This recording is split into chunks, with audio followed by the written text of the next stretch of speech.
And welcome to a craft along here with myself and Paul Church, who hopefully is in the building. I hope that the sound is good, and welcome. It's 7 o'clock, if I'm not mistaken. This was the time, despite the heat. It's hot up here. What about where you are? Paul, let me know if the sound is any good, would you? Because it's been a while since we've had a craft along or anything like it. These glasses are absolutely pretty. Sound is nice and clear. Now, the only thing I haven't checked, forgive me for doing this quickly, because the last thing you want is for me talking too loudly. Just let me check for a moment to see if I can, because sometimes when I get excited, there you go. See, I'm going to just bring it down a little tiny bit so that when I talk, it doesn't spike. There's nothing worse. Is that better? It's easier for me to turn me down and you to turn me up, so to speak. How's that? I think that's better. Okay, friends. Well, good evening. Come on in. Come on in and welcome to the party. One more question. I've got a fan going full blast behind me. Can you hear it? Let me just be quiet for a minute. Does it sound like I'm sat next to the M25, the traffic? Hi, everybody. Come on in. Nice to have your company. Have we got any new friends in the building? Or is it our old faithful craft along pyjama party people? Hey? Come on, let me know. Hands up, all those who are new to the pyjama party with Barbie and Paul. God, I tell you what, it's very hot around my neck. What about you? Do you know what? I'm going to have to do this, even if it comes down, because it's getting on my neck and it's really, I'm going to be fiddling with it all the time. No, you can't hear the fans, apparently. I can't hear the fan. Good. That's better. Hey. Nice to see you too, Helen. Nice to see you too. It's quiet, Barb. Thank you, David. Well, let's see. Nice cup of tea, bit of downtime. Come on in, and then we can get started. Is everybody joining in, or are you just hanging out with me because there's nothing else on the telly? Hey, who's new? I'm new to the pyjama party bubble, but very hot in my craft room. I know, Linda. I can feel your pain, my dear. You want to get up here? It is like a sauna.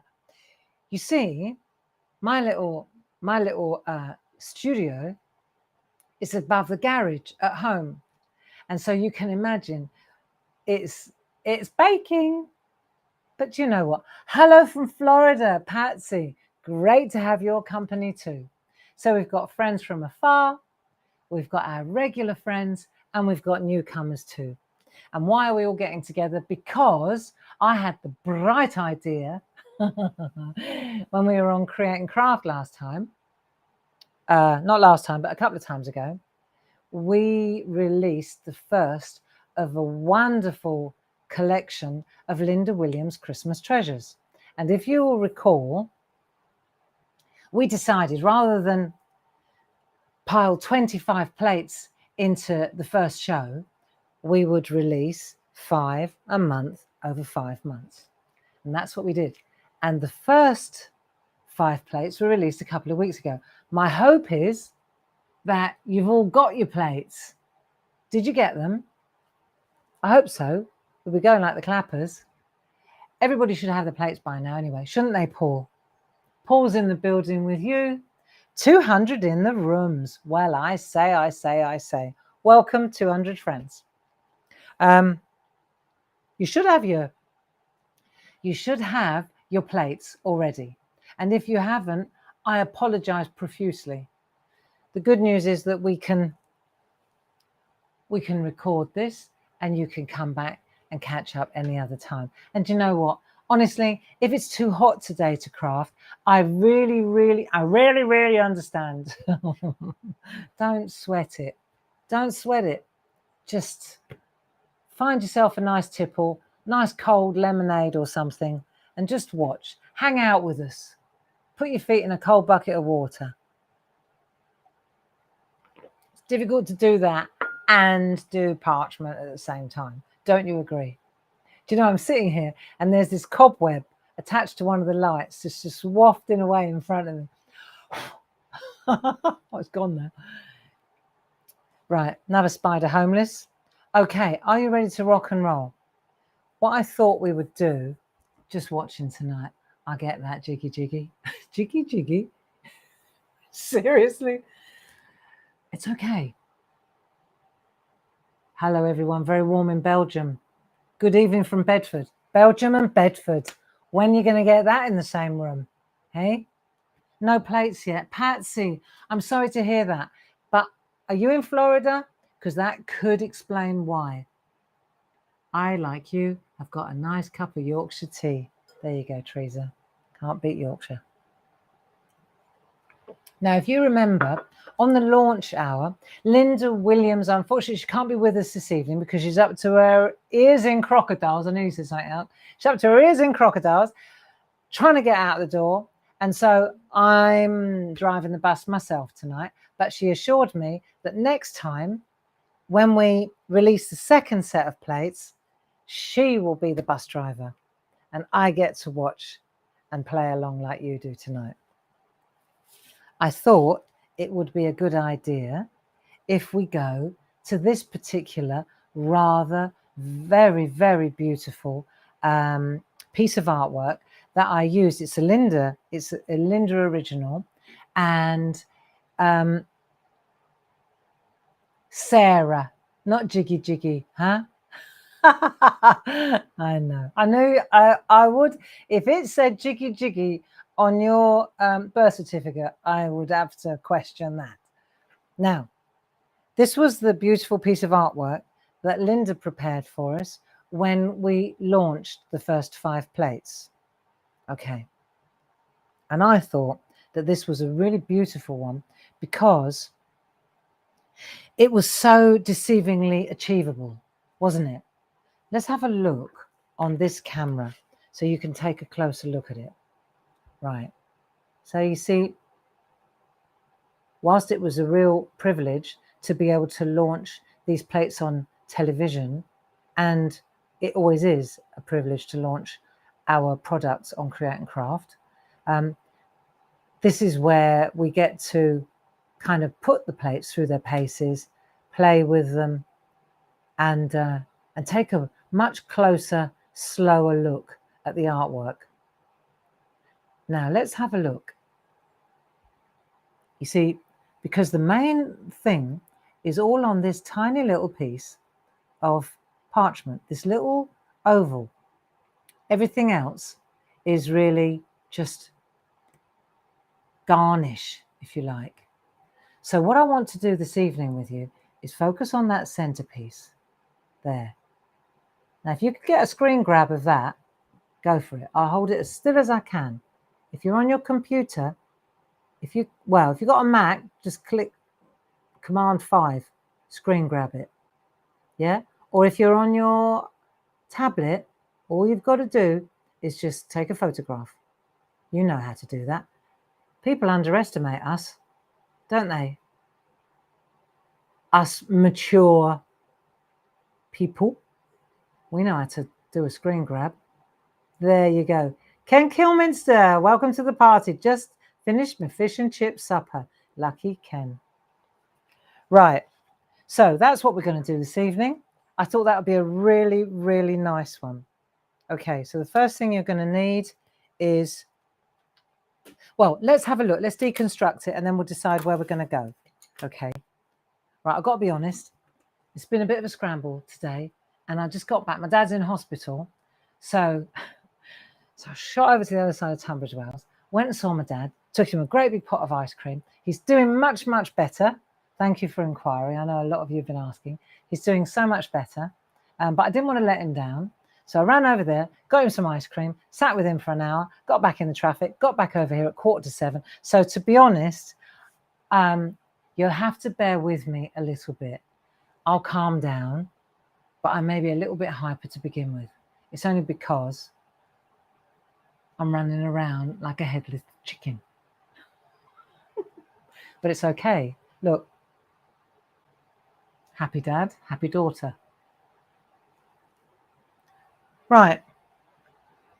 So what we need to do is deconstruct this. I think that is by far the most intelligent thing to do. All right. So I'm going to stand up for this. You don't need to. All right, here we go. And no, it's not awful to be in this heat. Pembury Hospital, air conditioning. I tell you what, it's deluxe. I tell you what, it's a lot cooler in the hospital ward. And they have single wards there. I can sit down again now. I just saw somebody say, oh, how awful to be in hospital. Actually, it's really posh because they all have single wards with great big open doors, big open windows, and every single, so you're on your own in the room with a great big telly. What's not to like, eh? He's okay. He's doing okay. He's a trooper. He is a real trooper.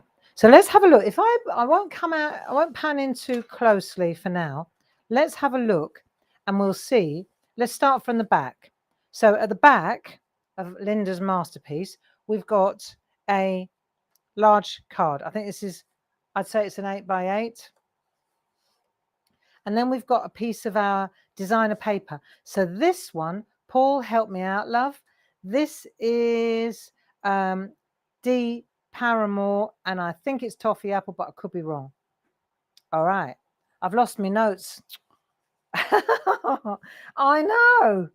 Can you believe it? I've lost my notes for this particular project. Right, now, let's go to the next layer. So here we have a piece of white that is going to sit there. And then we've got this green color. Let's take this green color that we've picot cut, right, with our clever dies. And we picot cut it. Now, where did I put my picot cutting die? You know what I mean when I say picot cutting dies, right? They're really brilliant. I've only got my prototypes here. This is the oval ones. Got square ones as well. Paul will load them up for you. They're really brilliant because what they do is, if you're new to this game, let me show you. If you look really closely at the edges, whoa, hang on a minute, a bit too, yeah. See, it's picot cut. Can you see that? Where am I going? There, look, see the edge? It looks like it's been picot cut. So that really helps. So it means that you haven't got a picot cut by hand all the way around. So that's this piece here. They're really good picots. I think we've got them in square, we've got them in oval, we've got them in round, and I think we may have them in rectangle too, but Paul will let you know. And it is toffee apple, the paper. Cool. But hey, listen, this color doesn't look the same as that color. So this is called pear green parchment. For the uninitiated among you, what you'll see is one side is coated with the color and one side is dull. The duller side is the front. That's the back. So when we're doing any white work, we're working from behind, from the shiny side. That said, you can see the color's not the same. So what Linda did to achieve this beautiful moss green that she wanted, she cut another layer out. And this is, I think this is, sounds like petrol blue. Paul, help me out. Is it petrol blue, love? Something like that. Petrol blue. It's not diesel. But you see, look what happens. When you take that blue, the blue on its own is a glorious color. When you overlap them, you get this moss. Cool, hey? There you go. So that's how Linda arrived at that lovely, who knew that you could blend parchment as well? That's how you get that color. All right. So then we'll go to the next layer, working our way back. I think it's good to deconstruct. So this layer here has got that on it, right? That's this layer here. So let's just pop that on there for the sake of argument. Then the next layer, and this is interesting. Check this out, right? Hopefully this won't get too, see if we can get the, Should be able to. Maybe if I put a bit of green behind it. Let's try that. See if we can let it settle. There, bang. See, did you know that you can use the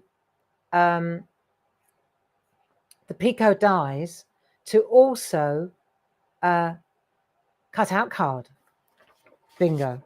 And yes, I understand. I just caught out the corner of my eye. Somebody said I'm too stingy to do this trick, to use 2 layers of parchment. Well, thing is with Linda, she's a perfectionist. And if she doesn't get she knows what green she wants, and that's what she will do. Right, so let's pop that one there. Let's get rid of that one there because I'm going to need that in a minute. So then we've got that one there. Okay, deconstruct. Then the next layer is, of course, the layer that's got the, if you like, they're like sophisticated photo corners here, aren't they? So then we've got the blue again to capture the same green. But of course, we've only got to do the cutting out on one layer, right? So we've got the white, then we've got the blue and green, or if you're feeling frugal, just the green on its own. But I'm gonna go with Linda, right, like so. So then that's this layer, if you like. And then we've got the little one, and this sits inside this one. And that is the magic, in my opinion, of this whole project, is that all the artwork, hang on, slowly, slowly, catch your monkey, right? It all slots in here. Look, we'll learn how to do this. We'll get there. And then that goes in there like that. All right, we'll do that in a minute. But the interesting thing to me, right, is that all the artwork is on that little piece there. That's it. So if I slide this in now, you'll see that all the artwork is on that there. So to me, that makes this super achievable. That makes this super achievable. Okay. And that's where we're going tonight. All right, friends? Cool. Right. Piece of cake. Hey? Piece of cake. Cup of tea, and then we'll get going.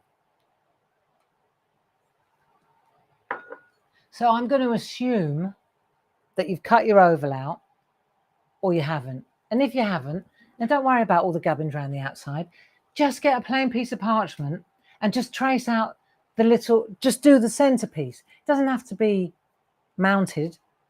If you haven't got the, if you can't cut this out, don't lose any sleep over it. Just do this on a square one. Doesn't matter, honestly. What's important is that you have a go at this little tiny piece. So let me just make sure that I get to find the bits that I'm using when I need them, because that's my favorite party piece, is to then lose what I'm using. Switch to the overhead camera. I've done that, Paul. Right, so now let's take this, and we're going to use, this is from the starter kit, the plate mate, and then we're going to slot in our plate. And if you can read Groovi in the top, then you're on the right side, that's for sure. And then what we're going to do is take our little piece of, I'm going to work on this little thing here. And I've got 2 lots of glasses. They're both equally filthy. One maybe less dirty than the other. Let's have a look. Oh boy, oh boy. All right, that'll do. Right. Okay, stronger glasses required. And then what we're going to do, because we're working on the back, so when you die cut, there is a back and a front, and you'll see where the emboss is. You'll know what's the back and what's the front. So take a tumble dryer sheet, also in the starter kit. There we go. And let's just rub our tumble dryer sheet over this little piece, because then when we go to use our tools, they will glide far more easily. So now we're going to decide where our little image is, because all we want, look, all we want is the little girl, because we're on the back, right? We want the little girl. We're going to ignore the trees. We've got her head in place. We've got, there you go. That'll do. Once you're happy with that, then you need Groovi tabs. Have you got your Groovi tabs? I'm just going to see if I can find some.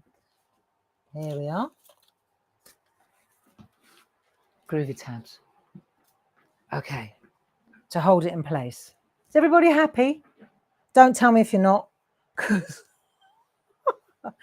Which oval did I use? Okay. Good question. I used the fourth one from the middle for the actual centerpiece. So then I would have used the fifth one for the outside bit. Okay. So it's the fourth one for the center for the clear parchment, and then the fifth one from the center for the outside bit. And then guess which one for the white card? Go on. Go on. I'm not going to give any prizes away for this. That's right. Sixth one. There you go. So the fourth, the fifth, and the sixth. All right. There you go. Put that somewhere safe. Right. Is it dripping down your back? It's dripping down my back. Right. Here we go. Oh, no. Ladies, we just glow, don't we? Apparently. Well, I'm glowing in pints right now. Put that like that and like that. And then we're going to stick this down so we can see what we're doing. That'll do. Like so. And because I'm glowing so profusely, I'm going to use my Groovi Guard. Because what that'll do is it will stop me. Look, they're glowing. Right. I'm going to use my starter. Let's have a look. What have I got here? I've got 1, 2, and the 3 and 4 from the starter kit. Okay. And what we want to do first is decide, and this is really key, because what we're going to do is decide which parts we want crisp. I'm going to get up and come this way. Which parts do we want crisp white, and which parts do we want to colour in like this? See the little girl? So this is the only thing is you've got to think this through at the beginning. If you want it to not have a white edge around the outside, then you've got to be very, very faint, right? So in fact, the only bits that we're going to use that are a bit crisper are the sleigh. That's the only part, is the sleigh. So what do we think? I would suggest that we do the girl first. Let's do the girl first, because she's completely, look, there is no line to her. But we're going to use the Groovi plate to get that effect. So to get this fantastic colouring, let's see how we do it. Well, the first thing we want to do is use, I would say, even go to the number 3 tool in the starter kit, the number 3 tool, because what we want is an outline, but we don't want to actually emboss it, right? So we'll do the girl first, and we'll just do the number. Doesn't even feel like you're doing anything. I think we are though. Right. So let's just do the number 3 tool. Okay. I'm probably pressing a little bit too hard, but I'm doing that because otherwise you won't see, we won't be able to see anything. I can't see what I've done and you can't see what I've done either. But let's just do the number 3 tool, because it's really going to be a soft line. Okay, let's do that. If you want it even softer, then use the number 4 tool. Because what we're looking for, right, if I show you what we're looking for, you'll see what I mean about, well, you can't see it. Right? Look, I'll come up really close like that. So that, my friends, is what you're looking for. So from the back, it looks like that. From the front, look, you can hardly see it. But I think it's worth seeing where we're headed. Do you see? Right. So let's try again. I think I'm pressing way too hard, but let's have a look. At least I can see what I'm doing then. All right. I'd rather do that. Right. So I've got that much to do. Right. And then I'm going to do her hand as well. Right. Like that. And then the little boy as well. While we're on it, why don't we do the little boy as well? Okay. Let's take this one and let's put it here. And then you can see exactly what you're not supposed to be using the number 1 tool on. So let's do the little boy as well. And the other thing is, if you miss a bit, it's easy. Just relocate it and go again. But let's just get this little fella in place as well. Right, so that's him and his little hand, like that. And then all that is going to be on his hat. That'll do. Right, and then the rest. Right, now let's do the sled, this bit. Let's do this bit. I don't know. Do you think? I'd probably be tempted to do that in hard, in white, but okay. I'm going to follow Linda's instructions. I'm not going to deviate. Not second guessing the master parcher worldwide, am I? Now that would be funny. Hey? Hey. Now that's going to be the, like, this is the soft stuff. No, Linda, I certainly wouldn't ever second guess Linda WiIlliams. Right, so we've done all that. That's all we need. That'll do. And then, should we have a look first? Should I come in a bit closer? Moving a little closer, baby. Right, is that better? Oh, it's like a fridge in here. Honestly, it's getting quite nippy. So now, let's just lift this off and have a look. I can always relocate it. I want to see what I've done. Oh, yeah. All right. So you want to be able to see enough to be able to colour it in. Otherwise, it's redundant. You see? That's good enough. It's probably a bit crisper than it should be. But I'm not going to start splitting hairs. Right, so we'll pop that back. Relocate. That's easy enough. See, that's the magic of parchment, isn't it? You can stretch it. That's how the Groovi system works. Right, so now what we want to do is the white, the crisp bit, okay? Right, number 1 tool at the ready. The one with no stylus. Actually, we've made it quite easy for you. It does say 1, okay? Don't want to be sarcastic, Barbara. Right, now let's go slowly because you can add it, but you can't take it away. Right. So what I'm going to do now is put that right in front of me so I don't make a Horlicks of it. In fact, I've got a better idea. Why don't I put it with something behind it like that so we can all see it? There you are. Right. Think, Barbara. Can do that bit. And this bit. See, once you've done this, you can't undo it. So you best get it right. Once this is all in place, this is the transfer of the design, the beautiful, exquisite, immaculate Christmas treasure from Linda. Once you've transferred the line art, then it's just a question of, the rest is easy really. Right, here we go. Do you like parchment art? Do you like groovy art? I really get into it when I when I start. It's quite lovely, actually. Find it quite relaxing. There you go. I'm just copying what Linda's done, really. I can't take credit for this at all.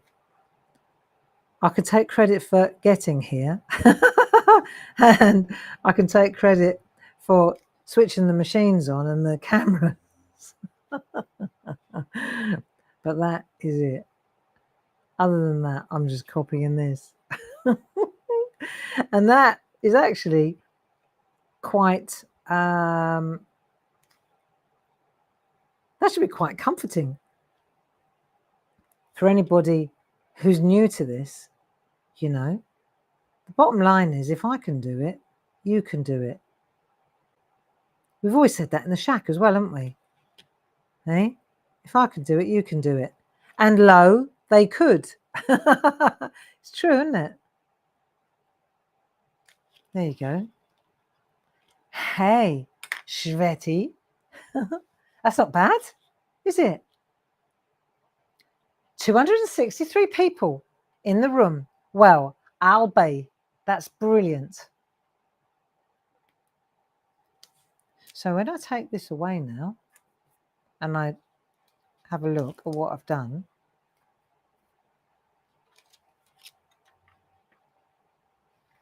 it looks exactly, I just thought, how did she get it round the other way? And then I realised it was in reverse. Right, so now we've got it. We've got exactly what we want. You see, this is the thing about when you decipher or deconstruct the cards, it's just spending a little time, sort of like with me now. I'm lucky because I've got the different layers. Linda's given me the different layers. But when you actually deconstruct a card and you have time to just break it down into its smallest components, you realise that it really isn't that hard, right? So we've got that, that's it. And now what we're going to do is start working on, I would say, we're going to do the stippling next. So the stippling, let's have a look. We'll do the colour afterwards, and then we'll do the stippling. What is stippling, I hear you ask? You see have a look at around the hat and the muff and around the cape. You see that white? It's kind of, it looks fluffy. You see that? There you go. I'm going to show you how to do that now. So what do we need? Right, to do that, let's use, there's a couple of little tricks. So what we'll do is get rid of this now. That's it for now. That'll do for now. We're going to need the plate again when we go to do this bit and this bit. But for now, we'll just stick with this, okay? Let's just keep going for a couple of hours, shall we? Right. So we're working from the back and we're going to stipple. So what do we need to stipple? We need a 1 needle tool, and bold or fine, doesn't matter. And we need something that's like a bit of card, like a cornflake packet or something. I just took a card like that, and then I just did that with a Sharpie pen over the, so that when I'm doing this, I can see what I'm looking. See if I can't see it, can see it, right? So you want to be able to see what it is you're stippling. Now, one of the things that helps to see what it is you're stippling, working on the back, is to take a ball tool. Now, let's see. You could take a big ball tool. You could take a huge ball tool. It's up to you if you've got them. If you haven't, just use your number 4 from the starter kit, right? Because these are only small areas. And what we need, right, is actually a soft mat underneath. So we could use a pink one. Have you treated yourself to this yet? I've got to say, it is worth. I mean, in the starter kit, the black mat is soft on the back, isn't it? You can use that, no problem. In fact, if you do use it, then the trick is to get a poly bag. You've seen me do this 1,000 times, but I also know that we've got a couple of newcomers in the building. So I need to show you this. See, this is the soft, this is the back of that one. What have I got on there? spiders. Right. So this is the hard side for colouring in. This is the soft side for white work. Okay. If I were to go on here as a novice and start stretching that, I might do too much. So the trick at that point is to take a poly bag. And what do I mean by poly bag? I mean a bag like this that anything comes in. You just want a piece of this plastic, right? And then you can use the poly bag. Hang on. I'm just going to cut one up so you see what I mean. Right, I only need a little bit. I don't need lots of it. Right, like that. That'll do. So I've got a bit. So what that does is it acts as a bit of a resist. So it means that if I'm, get that out of the way, if I'm going to do a bit of white work, see, if I don't use the poly bag, there's no resistance. And if I press too hard, chances are I'll stretch it way too much. If I go in here, let's do her cape. And I can go in like that, you see, just to add a little bit of white to where I want to stipple from the back, working from the back, right? The back being the side that is not raised. If your sled is raised, you're on the front, right? So you can use your black mat with a bit of plastic like that, or if you're feeling flush, you can treat yourself to a pink, what are they called? What are these called? Excellent. They're called excellent, aren't they? Something like that. Or exclusive. What do we call these, Paul? Excellent mats or exclusive mats? Something like that. Begins with an E anyway. You wouldn't believe we own the company, would you? Right. See, so these are very forgiving because they're for the heavy-handed of you, they work a lot better. So now we can just gently put a bit of white work. Again, just remember to work from the back, right? And you'll find it's a lot. There you go. Just do a bit like that. A bit round her boots. It seems ridiculous doing a snow cape, wintry scene. An embossing mat is called Excellent. There you go. I knew it had some. Excellent. There you go. So use the embossing tool to lightly stretch the parchment where you're going to put the white stippling. Right, his hands, he's got white gloves on, so she, and the head bit. Right, okay. Right, so we've done that, Then we're going to do his hat around the top again. It's enough to make a difference when you go to stipple in a minute, if you can actually see what you're doing.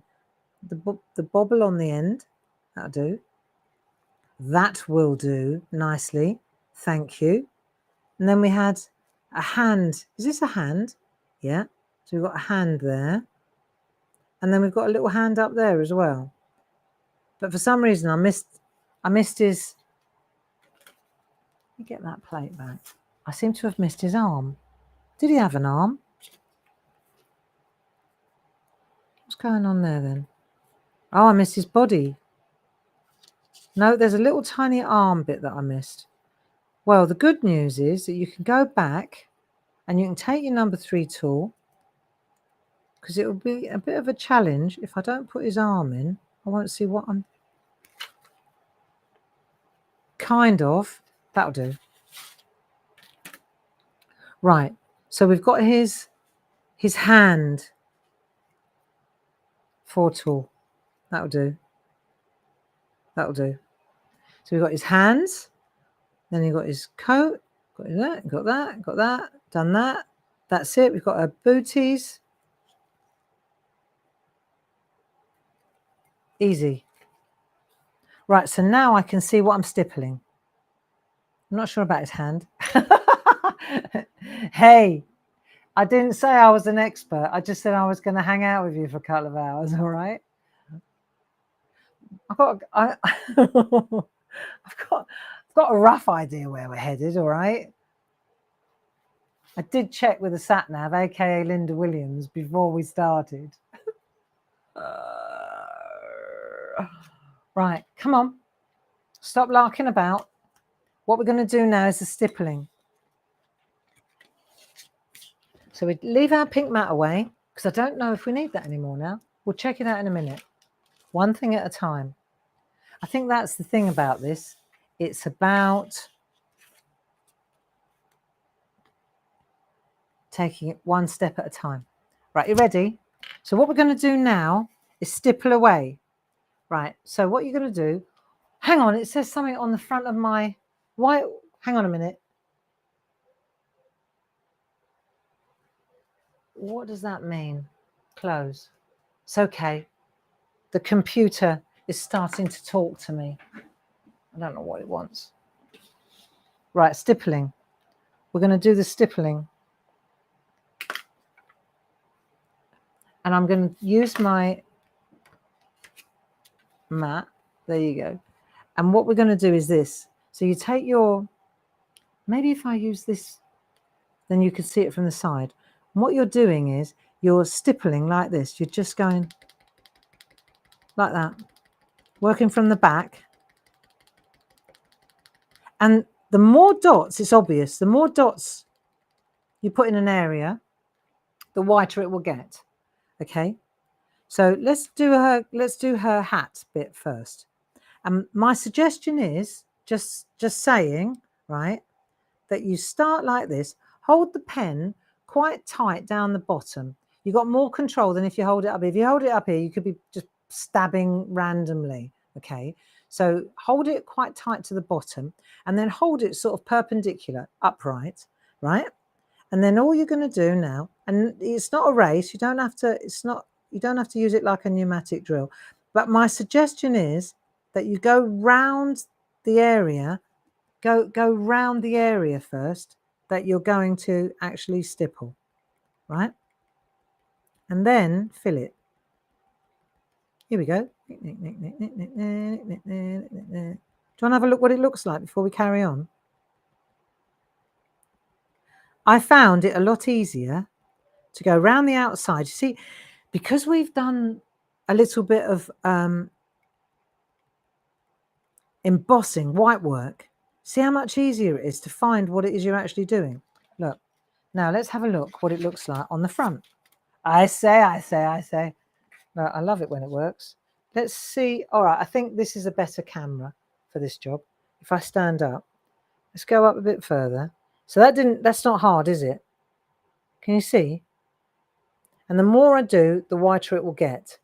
And if you touch it on this, if you touch it on the front, it's raised, but it's not prickly.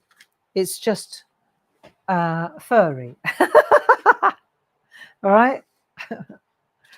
Round we go again. Why don't we do this? Why don't I come in really tight? Let's move in a little closer.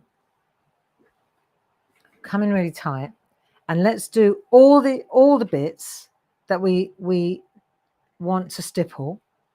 Okay. You up for this? Is anybody still there? Or is it just me on my own now with Paul? Okay. Right, stippling. Come on.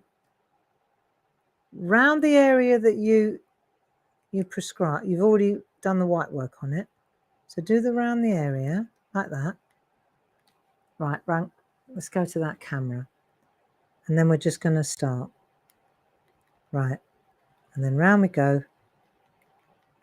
And then fill it. So you go round the area. You can be quite precise about that. Like that. But it's a really nice way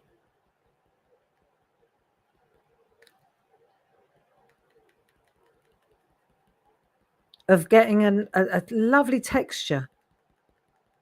It's not smooth, it's stippled. I do the same thing with a black pen. It's like pointillism. And if you want it to be whiter in a certain area, I'll show you a little trick in a minute. Let's look at what we're doing though. So we've got this front bit as well. So we'll go around the front bit because we've got bits at the front and bits at the back. So let's do the bits at the front. Right? So you go round with the dots. So think about the logic of this, right? We're working from the back. we've got something black at the back, behind it, underneath it, so that we can see what we're doing. We stretched it very lightly, which made it white, which, of course, helps you see what it is you're doing. Much better than trying to figure out, is it his hat, or is it his head, or is it his face? You know, if you've already established it, it makes it so much easier. Is anybody joining in with me, or have you all just got your feet in a bucket of water and watching the poor old girl stibble away on her own? Hey? It's quite cool up here now. It's nice. Let's have a look. What we got going on here? Right, so this one here is in front of that one there. So let's just change the game a bit. This is going to be whiter, isn't it? So we can stipple it a bit more. And I've got another trick in a minute as well.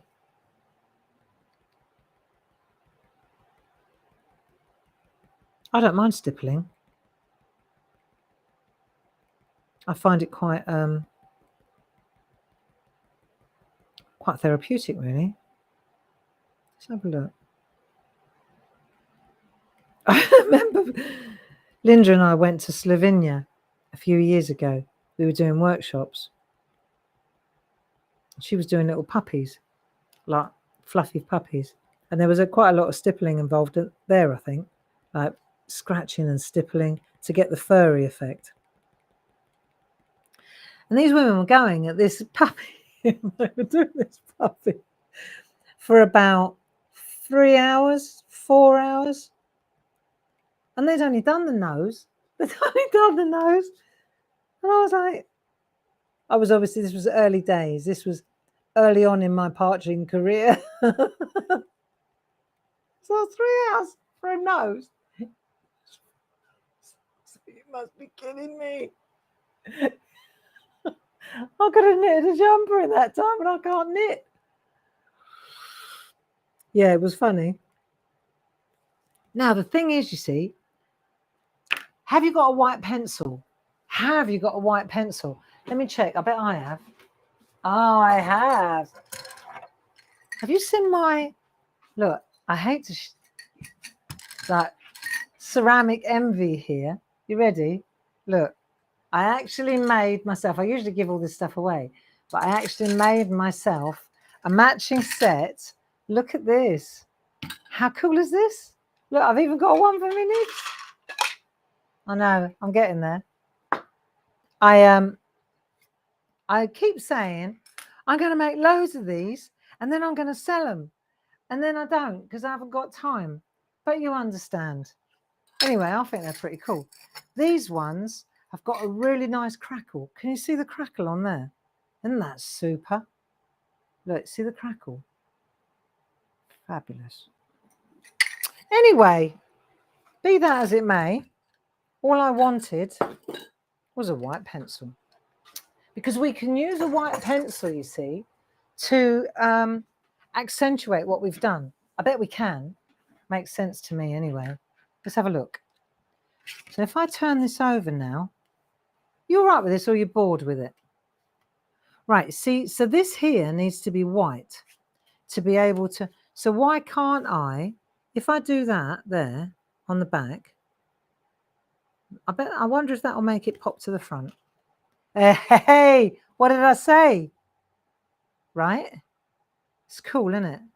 So this is going to be at the front as well, right? So we can add a bit of white to our stippling from behind. Check it out. So that's white, that's white. Now you're going to say, well, what's the point of doing the stippling? Well, ask Linda. No, it gives you a really beautiful texture. But all I'm saying is, look, you can, hey, you get what I'm saying here. You can add a little bit of whiteness where you want the white. Yeah. Got a little bit more stippling to do yet, friends. I think this is pretty cool anyway. Right. So what we've got now, we've got a bit more stippling to do there. we've got a gap here, and this is going to be at the back. So I wonder if we leave a little line, whether it actually looks like, you can always fill it if you don't agree afterwards.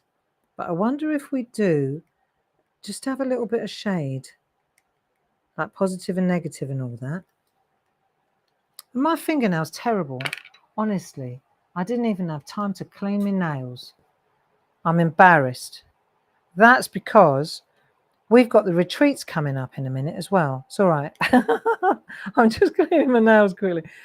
We've got the retreats coming up. On Sunday, we're setting up, and we've got our annual clarity retreat. So today we've been going like the clappers, filling all the crates and the boxes. Sorry about my nails. That's embarrassing. We've been going like the clappers, filling all the boxes, haven't we, Paul? Let's have a look. What have I got going on there? Yeah, we have. Yay, look. What about those bits there? And so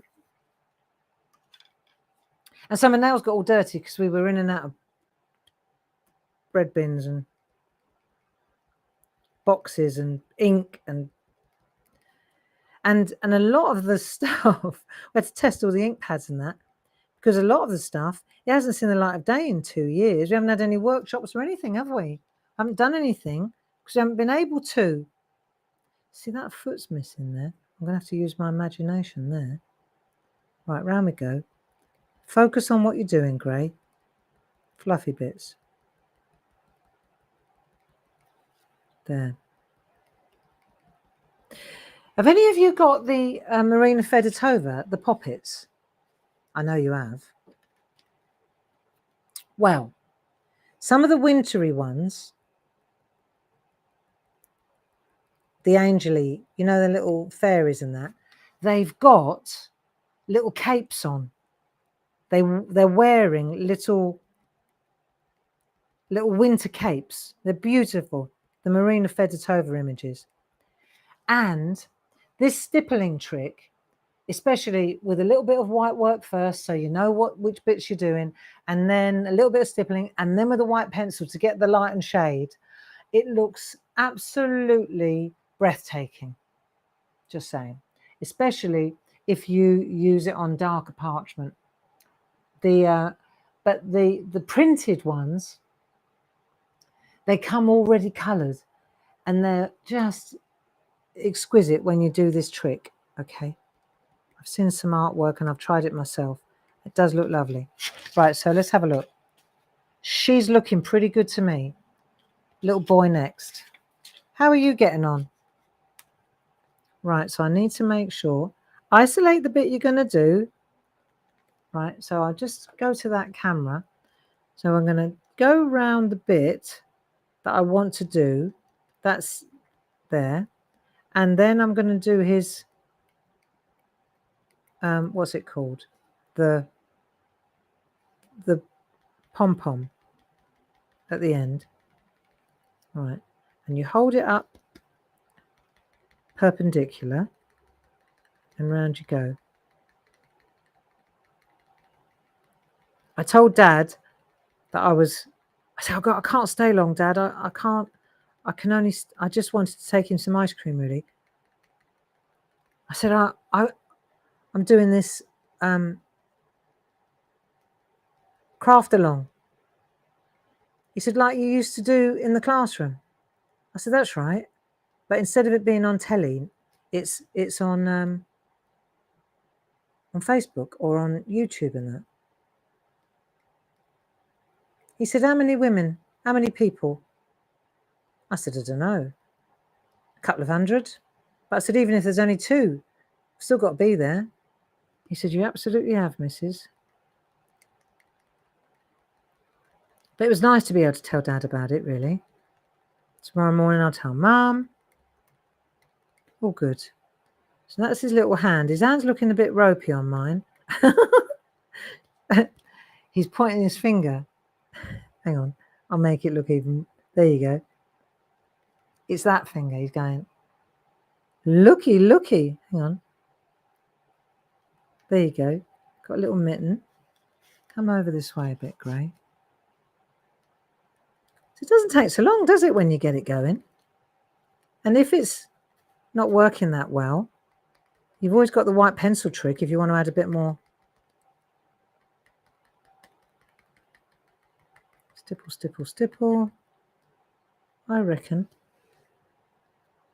And then I think, right, that you can really get quite a sharp edge. Do you see what I'm getting at? In a minute, I'm going to pierce it so much it'll fall out.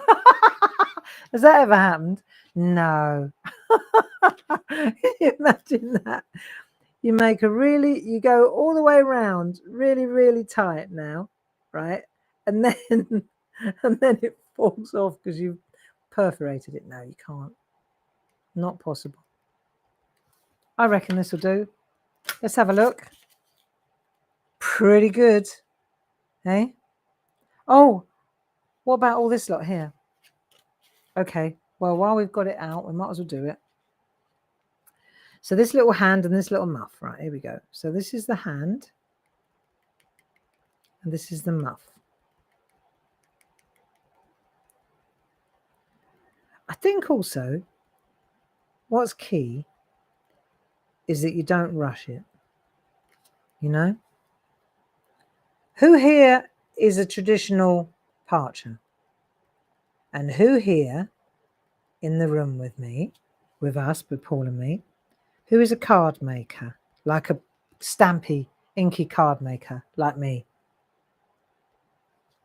Hey? Because us card makers, we tend to finish a project in one sitting, don't we? You make a card, you don't leave it till the next day, you finish it, don't you? And I think one of the things that I've had to learn about parchment art, this type of art, is that you can't rush it. You have to give it time. Right, now. And that's important. It's important. I think I've got everything I need now.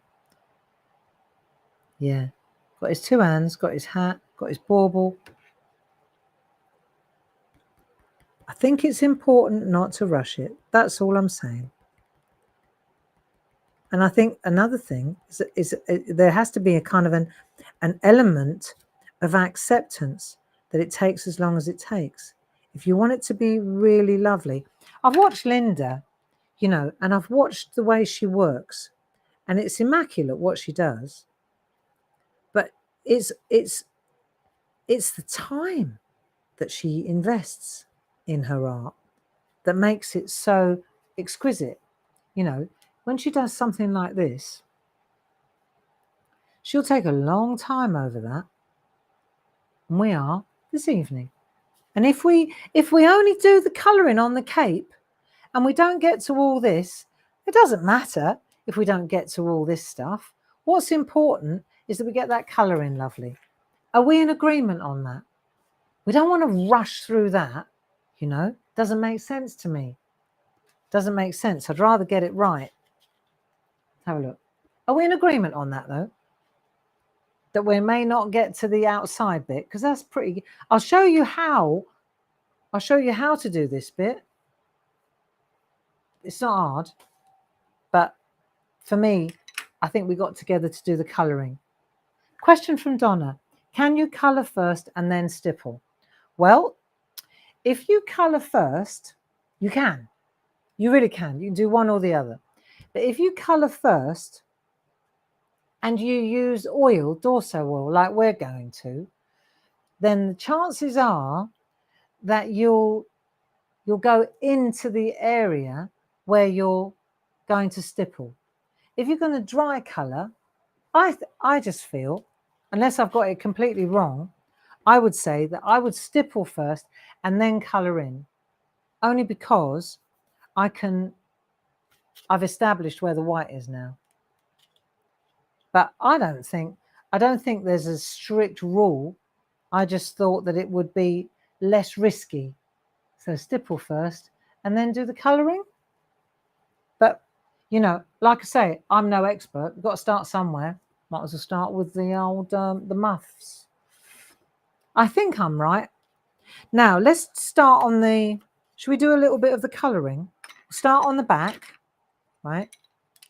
We can always. You can always. I tell you what you can do, Donna. You can always go back in and do a bit more stippling afterwards. Now you've sort of you've got the game plan.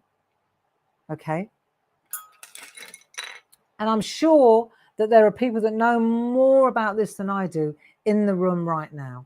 So if you've got a better idea, without completely discrediting me, let us know what you think. Okay. Right, now let's have a look at this colouring. In order to do the colouring, we can use, if we want to get the colour that Linda's used, I asked her specifically, and I actually wrote them down for you. She used polychromos, okay? I wrote them down. 278. This is for the real seasoned partridges that have got all of these, right? 174, polychromo, hang on, like that. 174 and 278. 174 is the first one. That's called chromium green opaque. And in German, I love the German name, Chromoxidgrün Stumpf.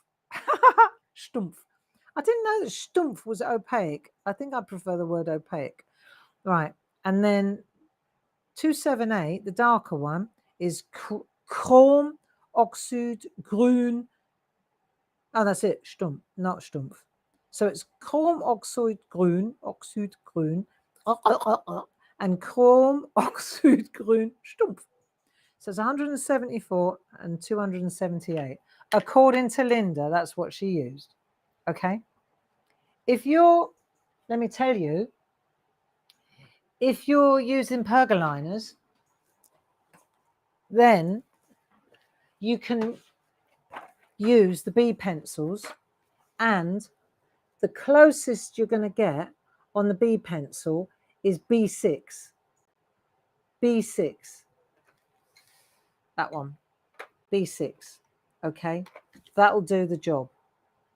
B6. And if you wanted to mix it a little bit, if you're using, you could use B6 and B15. Those two. There. Okay. B6 and B15. But I tell you what, if you don't mind, I'm going to go B6 and B15. I'm going to use what Linda's got because I'd really like to see what it looks like with these colours. So 174 is the lighter one. This is what we're going to do. We're going to go on the back with 174, and then we're going to do the shading with a darker one. That to me makes total sense, right? And then we'll so we'll do that. We'll use Dorso oil if you've got any. We'll do a bit of that as well, a bit of dorsing, and then we'll go on the front, and that's how we're going to get this superb colouring effect. How do you feel about that? Right. Okay, working on the back, and we'll use this one. Let's go for it. So we're just going to use this green on the back, and we're going to colour this. Let's get this colour in.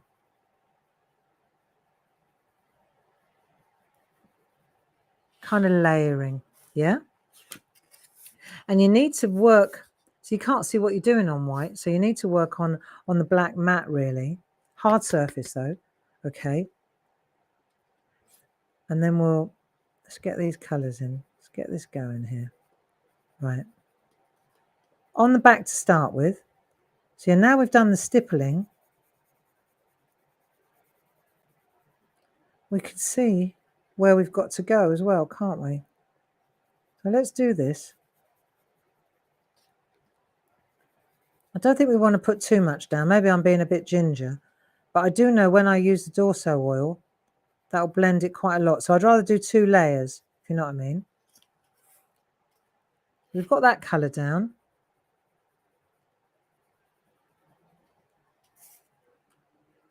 Let's have a look. Yeah. Where else are we going to put? Let's just do all the green bits. Green on her leg. Green in there. She's got green feet. Green booties. Let's do that as well. Yeah. You see a little bit through there, can't you? But don't forget, we're doing the front and the back here. Okay. We're doing the front and the back. So I'm not concerned about that. And we can go over the white. See what happens if we go over the white? Ah, you know what happens? You get a shadow. I quite like that too.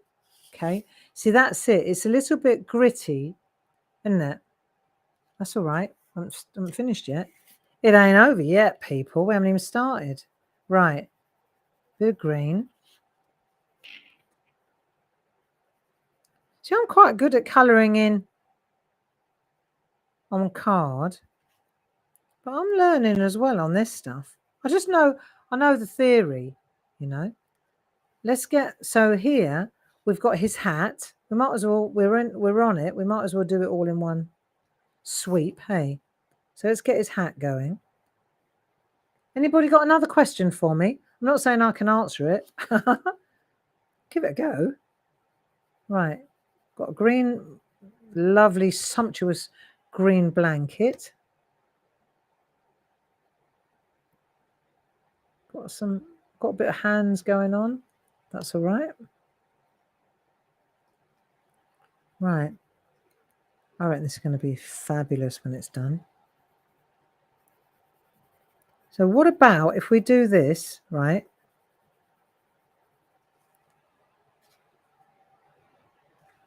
Well, I mean, it's not finished yet, but I'm quite pleased with that.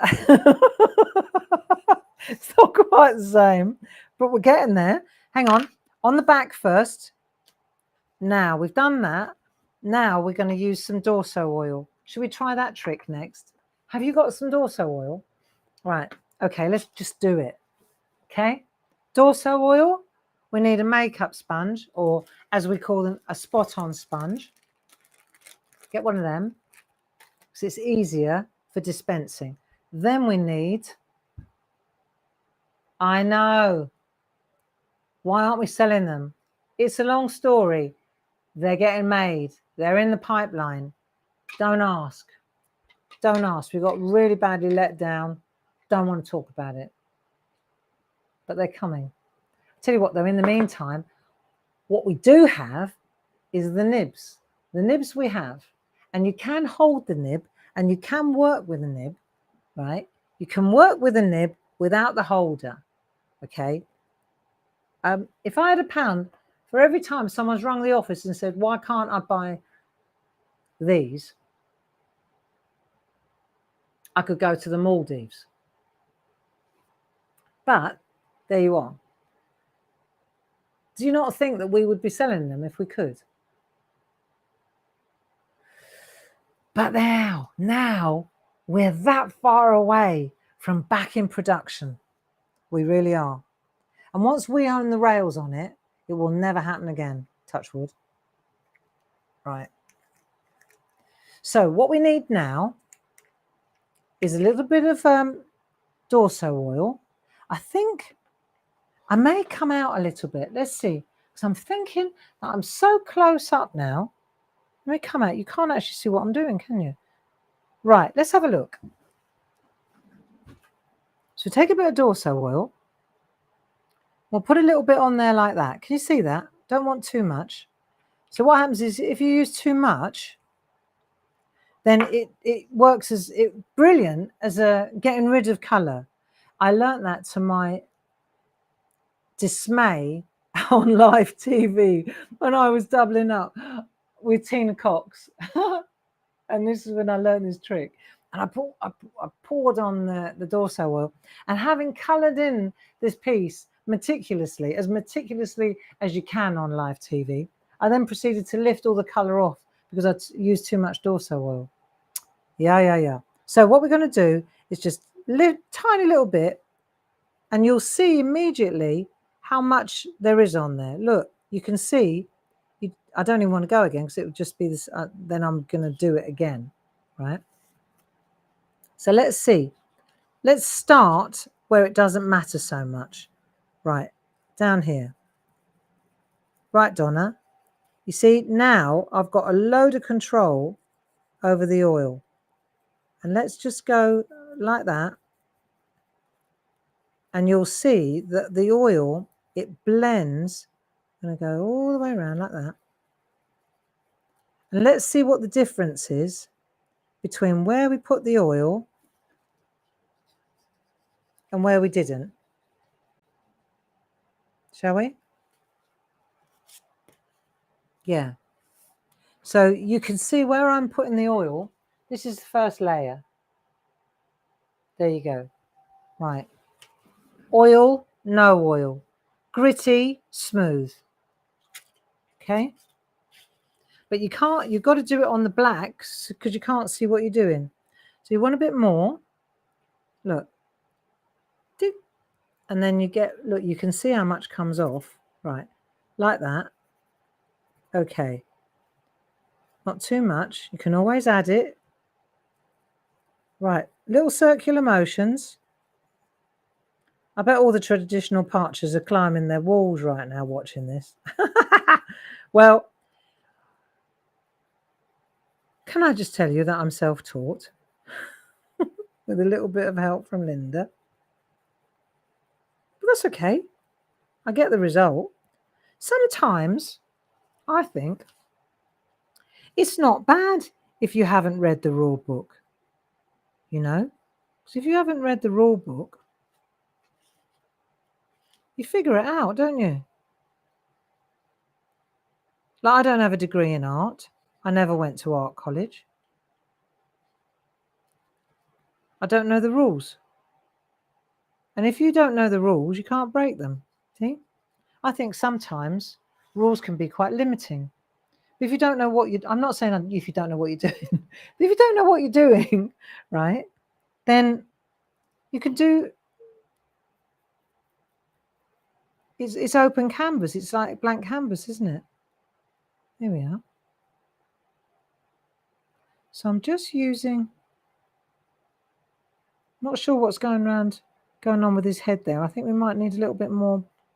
Oh yeah, okay. So you just push it into place, look. It's obvious, isn't it? So the oil helps you push the green. Now, yeah, I was worried about it. It looked a bit weird. Didn't have the right, now I do. How are we doing? This is quite nice. So then you let it dry, patient. Okay, I think. We'll let this dry. And then let's have a look at the back of Linda's. Well, that's pretty impressive, isn't it? Doesn't look that different to mine. Mine looks a bit darker, Linda. Uh-oh. Well, there's an answer there. I could just lift a load off. Maybe I didn't, maybe I used too much. Oh, maybe I haven't finished yet.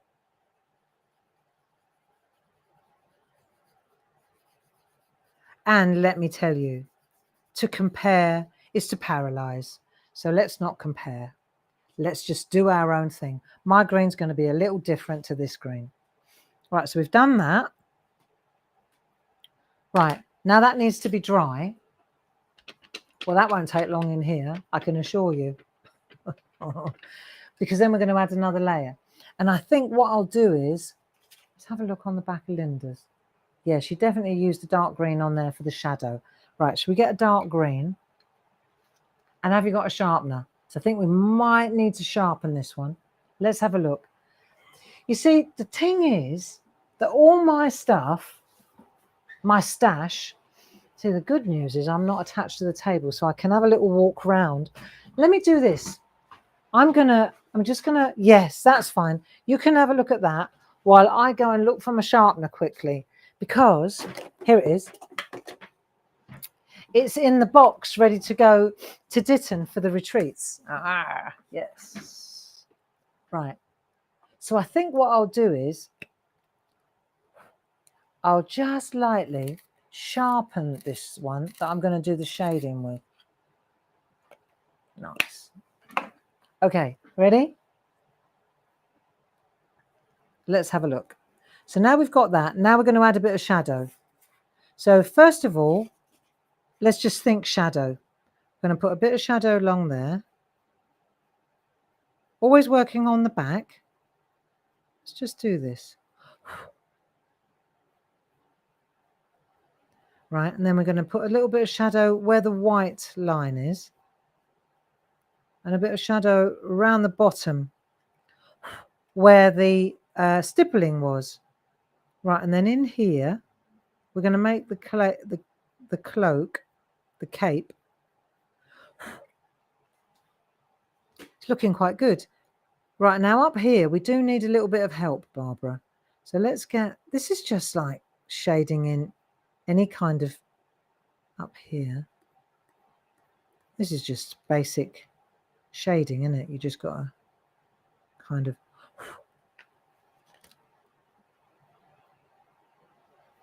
get your eye in, really. And the white lines from the Groovi plate, even though they're faded, they give you a good, see, we could do a little bit of, there we go. And maybe in the back, at the bottom of the hat. This is not a hat, is it? It's a hood. It's a hell of a hat. There you go. I tell you what, Donna, the more I do this, the more I'm convinced that I definitely needed to do the stippling first. Now I'm doing it, you know? Is that a shoulder? Yeah. Okay, we'll call that a shoulder. Let's have a look on this side. Let's take a piece of clean card and see. Yeah. There you go. It's not that different, Linda.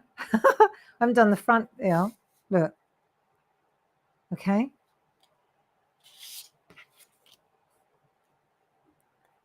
So I reckon at this point, I don't think I want to blend that though. I think I'm going to leave that like that as a shadow. Yeah. And then what we're going to do is go to the front. But first we need to make sure that we're getting all the shadow that we want wherever we need it on the back. Let's have a look. See, it's not bad. Right, and then we'll just do some light flicks from the ball and then around the top of his hat. So we don't want to, I don't want to use the Dorso oil again. This looks quite good. I quite like this as the front. So the thing is, this isn't going to sit on white. If it was going to sit on white, you'd be shocked. But it's not going to sit on white, is it? It's going to sit on green. So why don't we get our green thing out so we know what it's going to look like when we mount. See, this is going to look completely different. Now that is looking more encouraging, isn't it? But now we're going to the front. So exactly what we've done on the back, we're going to do on the front now. You ready? So we're back to the light one again. 174. And I'm going to sharpen it. I see this beautiful colouring work a lot on the samples from the design team. And I think I want to do this. Right, now this time we're going to do exactly the same on the front as we did at the back. So we've already done it once, but in order to get the right area, it's not hard. Right, now we're going to go in again. Make sure you got the light one. And it doesn't matter if you cover up it's not supposed to have a white line, is it? So don't think twice about, you know, normally you have to worry about covering up the white lines. But that's exactly what we're going to do. If you've got a white line, now's your chance. There you go.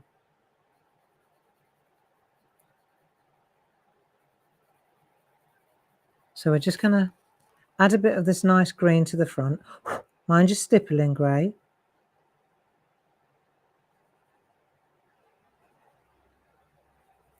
Right. Green. Just do a whole coat of green on here. Yeah? Is anybody doing this with me, or am I the only sucker in the room? Hold it to the light so you can actually see what you're doing. Yeah? And the other thing is you've got to remember, you've got to have a bit of focus on this. Let's have a look. Okay. And then we're going to do the legs as well. Leg, there's another, and then little feet. Right. And this one. I reckon this would be lovely. Right, come on, let's just do green. The light green. It's not that light though. On the whole thing. On the front. Now this is where you've got to be a little bit careful, because you don't want to go on the sled with the green. Okay. So here, don't do that. Just stay within. Need a sharp pencil for that little game. Right. Stay within that area.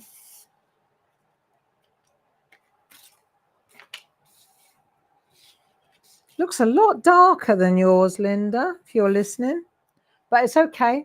We're going to get there. Now we're going to do Dorso oil on the front. We're going to smooth this out, I reckon, on the front. Another layer of Dorso oil. Let's go for it. Okay. Don't want too much. Right. And now we're going to go for the front. And then when we've done the front,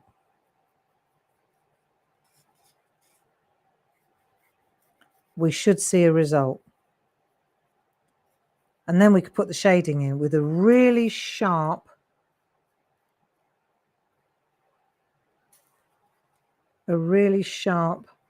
coloured green.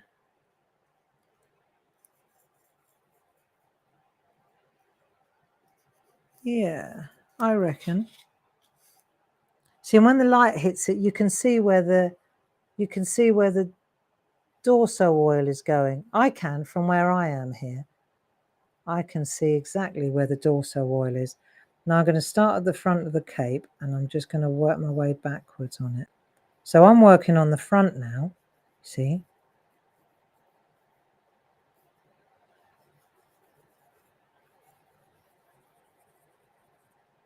So I'm optimistic that when we do this,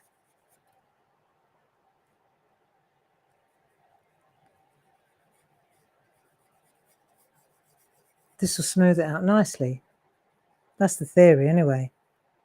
Hope so.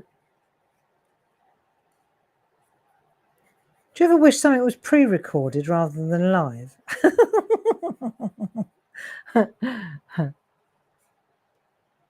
Paul, how are we doing?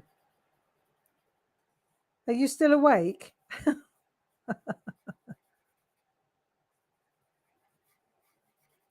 This will be all right. I promised you that we would get this done, and we will. Now. So that's the front. This is doing all right, you know. Right, we want to get this lovely. Now we've got to be a bit careful because right, let's get a bit more. Going to get a bit more oil. Right, clean oil. That's it. Right, because I've got to stay clean now in where the white line art is. So we're going to go really carefully where the line art is. That'll work. Nice. These nibs are certainly, they certainly do the job, don't they?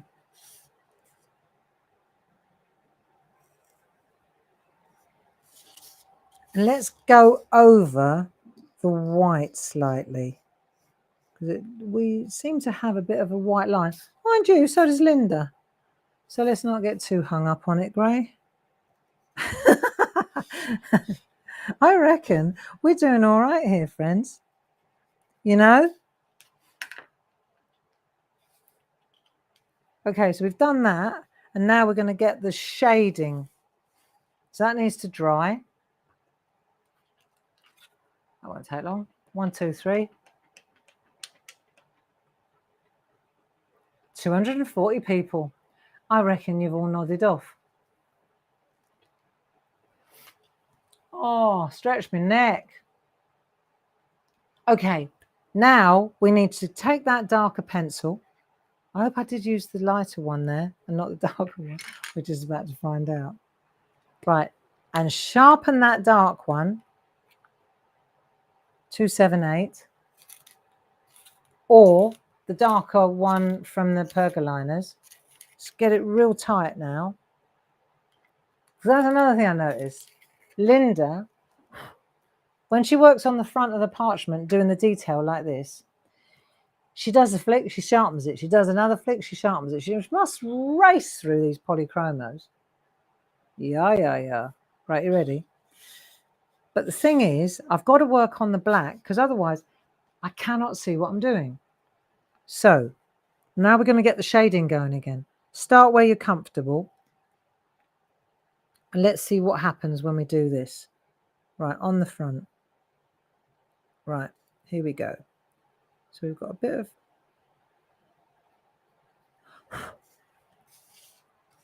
I reckon this is going to be all right. And then we've got a bit of a... round the sides here. Who's one of the shackers? Who joins me in the shack on a Monday and a Thursday usually? Because if you do, then you will know colouring is really one of our favourite things to do, isn't it? In the shack. But I think, right, that we're going to dry. See, this is going to work. Right, let's get the shadow down. We're doing exactly the same on the front as we did on the back. Right, so now let's get some shadow in here. Okay. And we use those white marks to get some shading. You know what's nice is if you're doing this, what you'll find is that the pencil, here we go. Once you've used the Dorso oil and it's dried, when you go back over it with a dry pencil, you'll know what I mean. It's got a bit of purchase. It's got a bit of, it's like it's got a bit more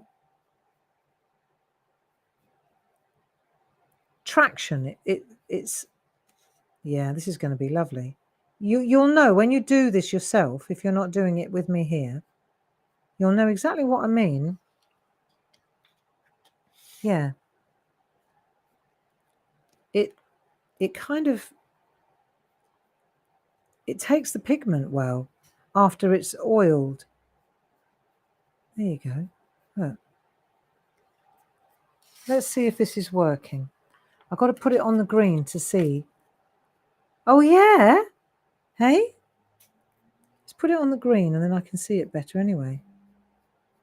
There we are. This isn't bad, is it? Because you see what you've got is you've got the shading on the back as well. You've got the shade, so you know where you're going because you've already done it once. So you've got the hint of it. Don't want to overcook it, but by the same token, I want you to be able to see it as well.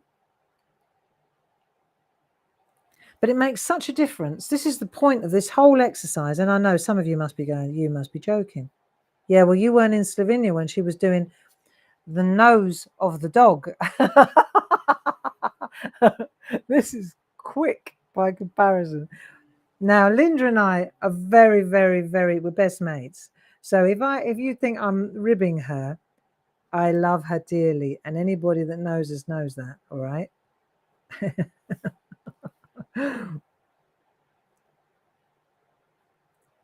But she, I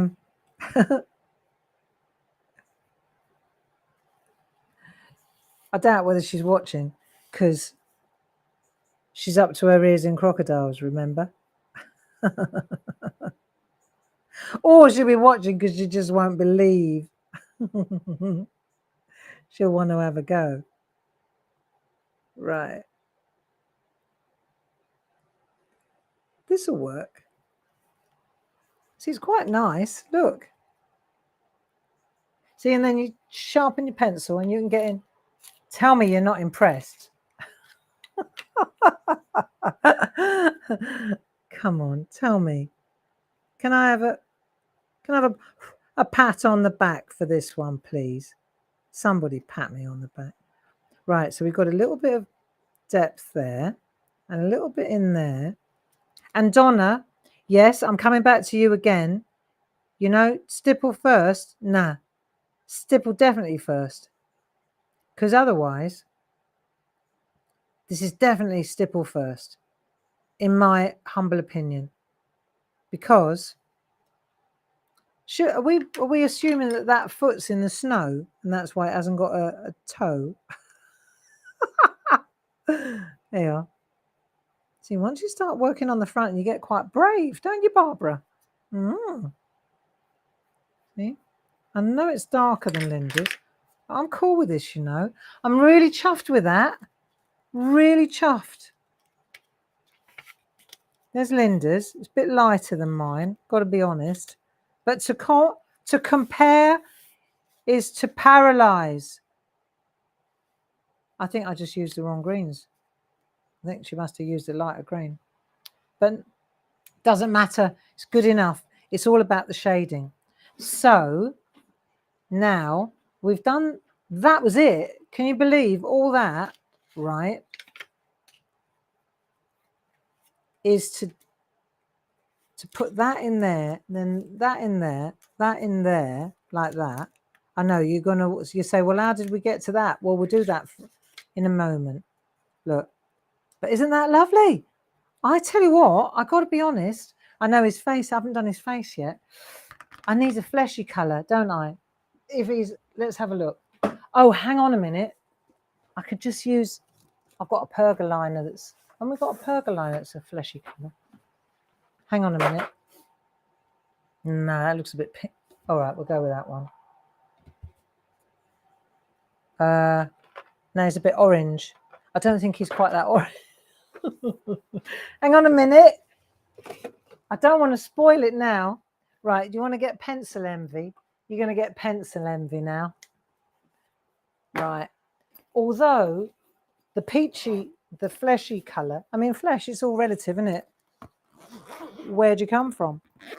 Right. But let's just say, for the sake of argument, I just need to do his face. Let's move my masterpiece to the side. Right. Pencil envy. Let's have a look.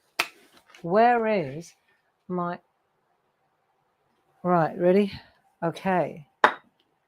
Pergoliners? No. Polychromos? Yes. Look at this little lot. Look. I know. There it is. But I just want to indulge the rest of my little collection. Look at that lot. Hey? You see, the thing about polychromos, they work beautifully for any colouring. So, what have I got here? Light flesh. All right, we'll call him light fleshy. Right. And because I'm a colourer, I like colouring, I have the polychromos. Right, so it's just his little face. So I'm guessing if I put a little bit of peach or flesh on that side, that's the back. There you go, that'll probably do it.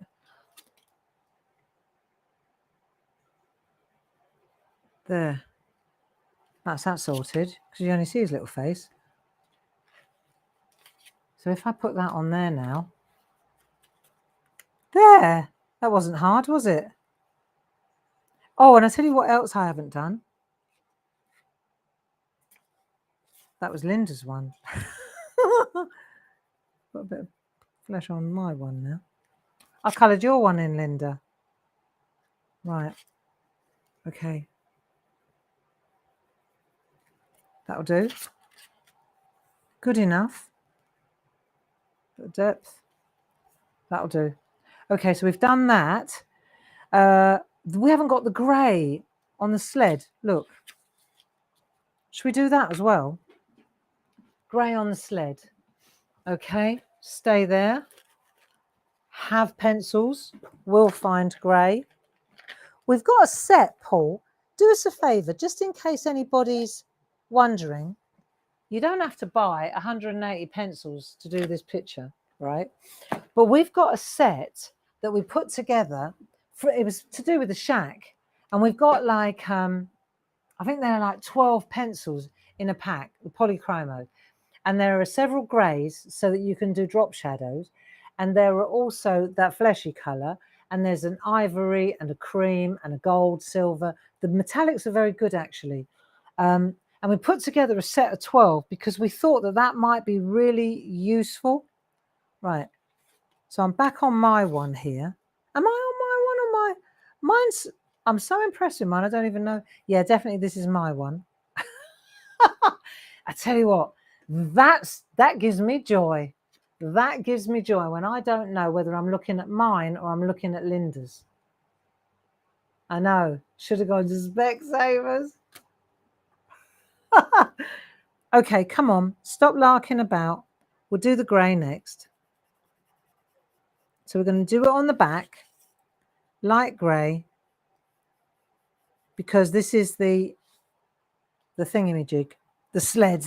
Otherwise it's raw iron. It's transparent. So let's have a look. What grey am I using? I grabbed the first grey I could find. Cold grey 3. That'll do.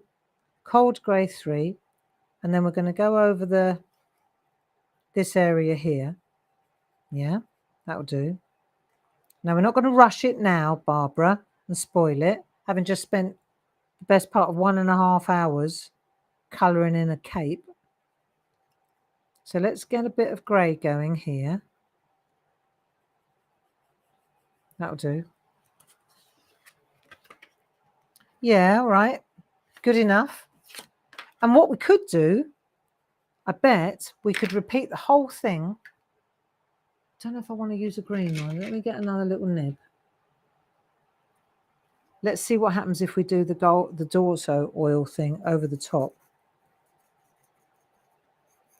So we'll get that smoothed out a bit. Hey? Excellent. And then in there as well. Zoom back in. Am I not zoomed in enough? I'm getting technical instructions from Paul here. What, zoom back in more than that? Or am I what am I doing wrong here? Right, that's that one. So while that's drying, let me find a darker grey. Dark grey. So we get a bit more impact. So I'm going to go to cold grey. What have we got now in my little stash? Cold grey 6. Bit extreme. That'll darken it up a bit. Right. Okay. Back in. So it's funny, when you use the oil, it's something that I'm realising, right? After you use oil, when you go back in, you have got more purchase, provided you let it dry grey. I reckon. It's interesting.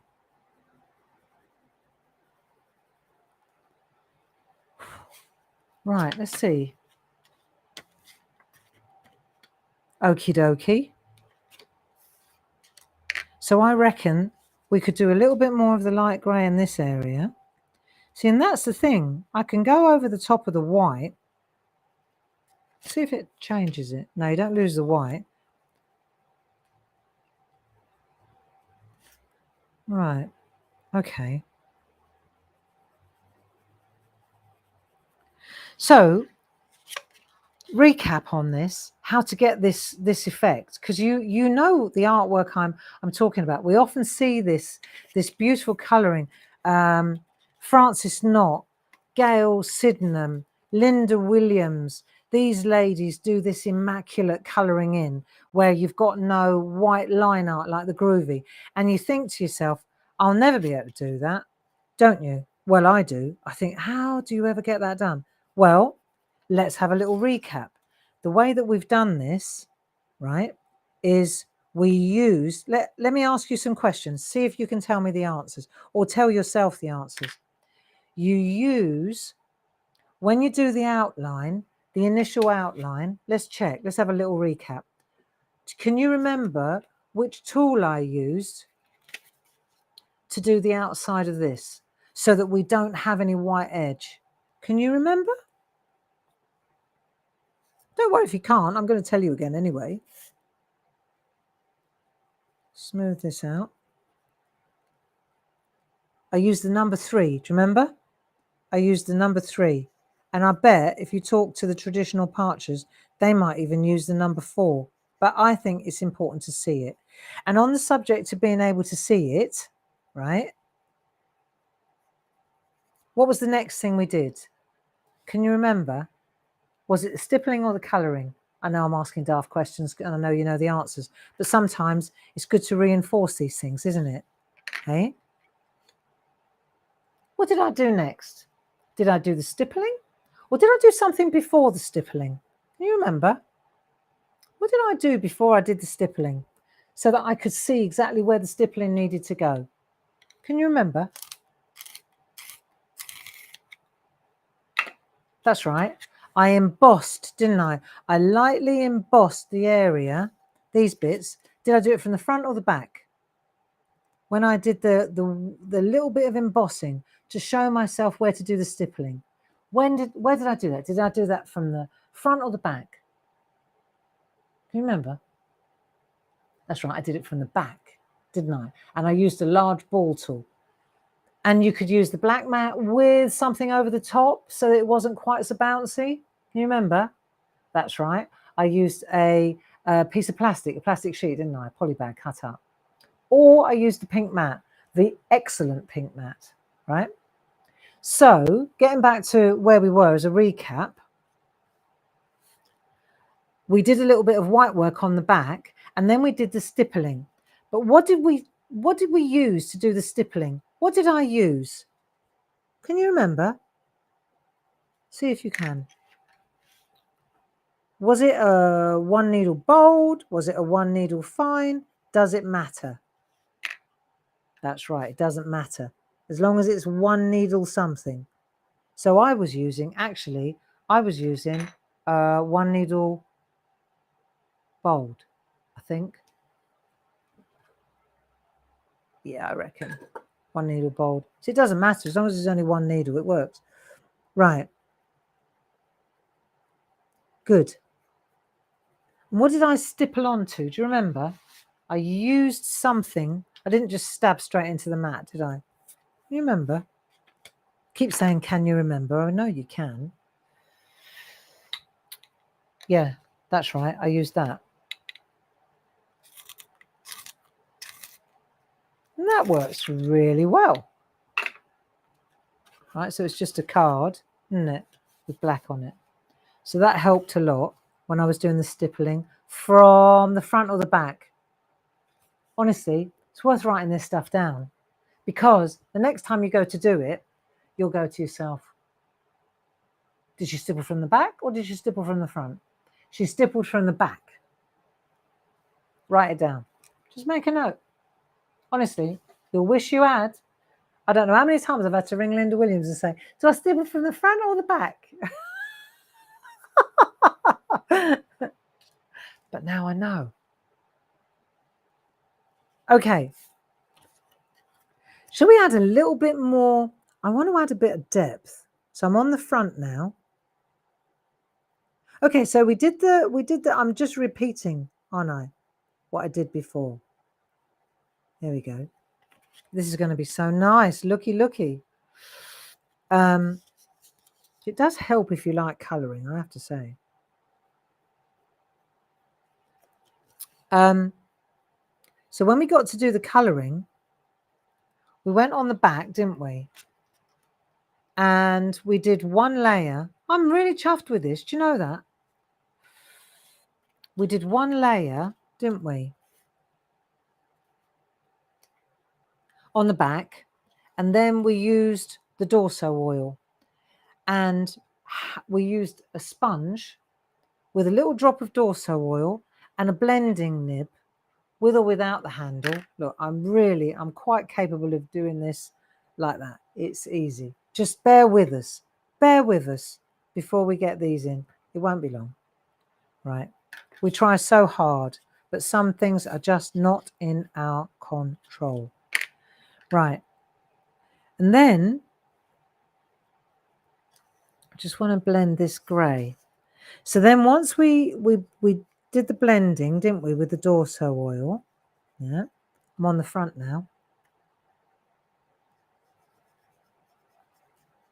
Then we sharpened, because the Dorso oil, it smooths it out so nice. It stops it being granular, doesn't it? So this would be nice. On the front, I reckon that will look really cool. Look, see a bit of graduation. See a bit of grading. When that's dry, I might even go a little bit darker down there. Oh, yeah. Oh, look, we forgot the little lantern. Grey.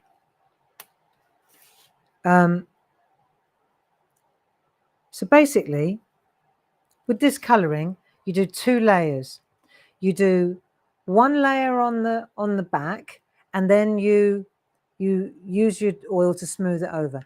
If you want, you can take the same colour again and intensify the colour. I just only did one layer because I could see it was getting pretty dark, right? So once you're happy with the overall coat, if you like, on the back, then you get a sharp darker colour and you add your shadow on the back. You do it all on the back. Look, I can add more. I can add more if I choose to, right? And then once I've done that on the back, then I flip the whole thing over and I do exactly the same on the front again. So I take the lighter colour, I apply a light layer over the top, I dorse with Dorso oil, I do the front again and I smooth that layer out. I let it dry, and then if I want to, I use a second coat, but I think one was plenty. And then once I did that, I really sharpened my darker pencil, and then I went in and I added my shade, right? And that's how you get, and I honestly, when you do it, you'll understand what I mean. It's like once you've got Dorso oil, a layer of that down, it changes the way the pencil sits on the parchment. It gives it a bit more purchase, a bit more grip. Yeah. So let's have a look. It's 10 to 9. We've done that. This is 2 hours, friends, to do this little picture. But I think this is mission accomplished. And just put that to one side. And what I'm going to show you now, right, is just how we arrive at this piece here. If you look at the finishing piece, because now you're going to capture this in here, aren't you? In there. But you're going to say to me, but how did you get this? Right, well, I'm going to show you. If we go back to the plate, right? Let's go back to the plate. But then I think we'll finish at 9 o'clock. I think we've done enough, don't you? We go back to the plate. See this bit here and this bit here? Right. If I just bear with me a minute until I find this. Right, so I've got one that I started. If you see this here? It's here. Look, it's there. And this is there. So it's the opposite. It's the inner side. It's the inside. Let's have a look. It's the outside one and the outside one there, right? So what you're going to do is, if you've got your green like this, let's get logical about this, and I'll show you exactly what I mean. So this now, okay, is going to be the home for this. This is Linda's one, right? So if I take this, I can see exactly where it sits. So this is the back and this is the front. If I set that on there like that, then I know, don't I, that it's got to come over. Let's just think about it logically. In order to catch this, it's got to come over the edges. Look, you can see it's got to come over on that side. See, like there. You've got to at least be able to see that in there and this in here, right? It's quite robust once you have cut it out. Don't worry that you're going to tear it, she said, famous last words. So you can see here, for example, it's got to overlap, is all I'm saying. So let's not make a science out of that, right? That's my one. I know, I'm chuffed. Right, so let's take this masterpiece here. I'm going to lay it on the front. I'm going to turn that over.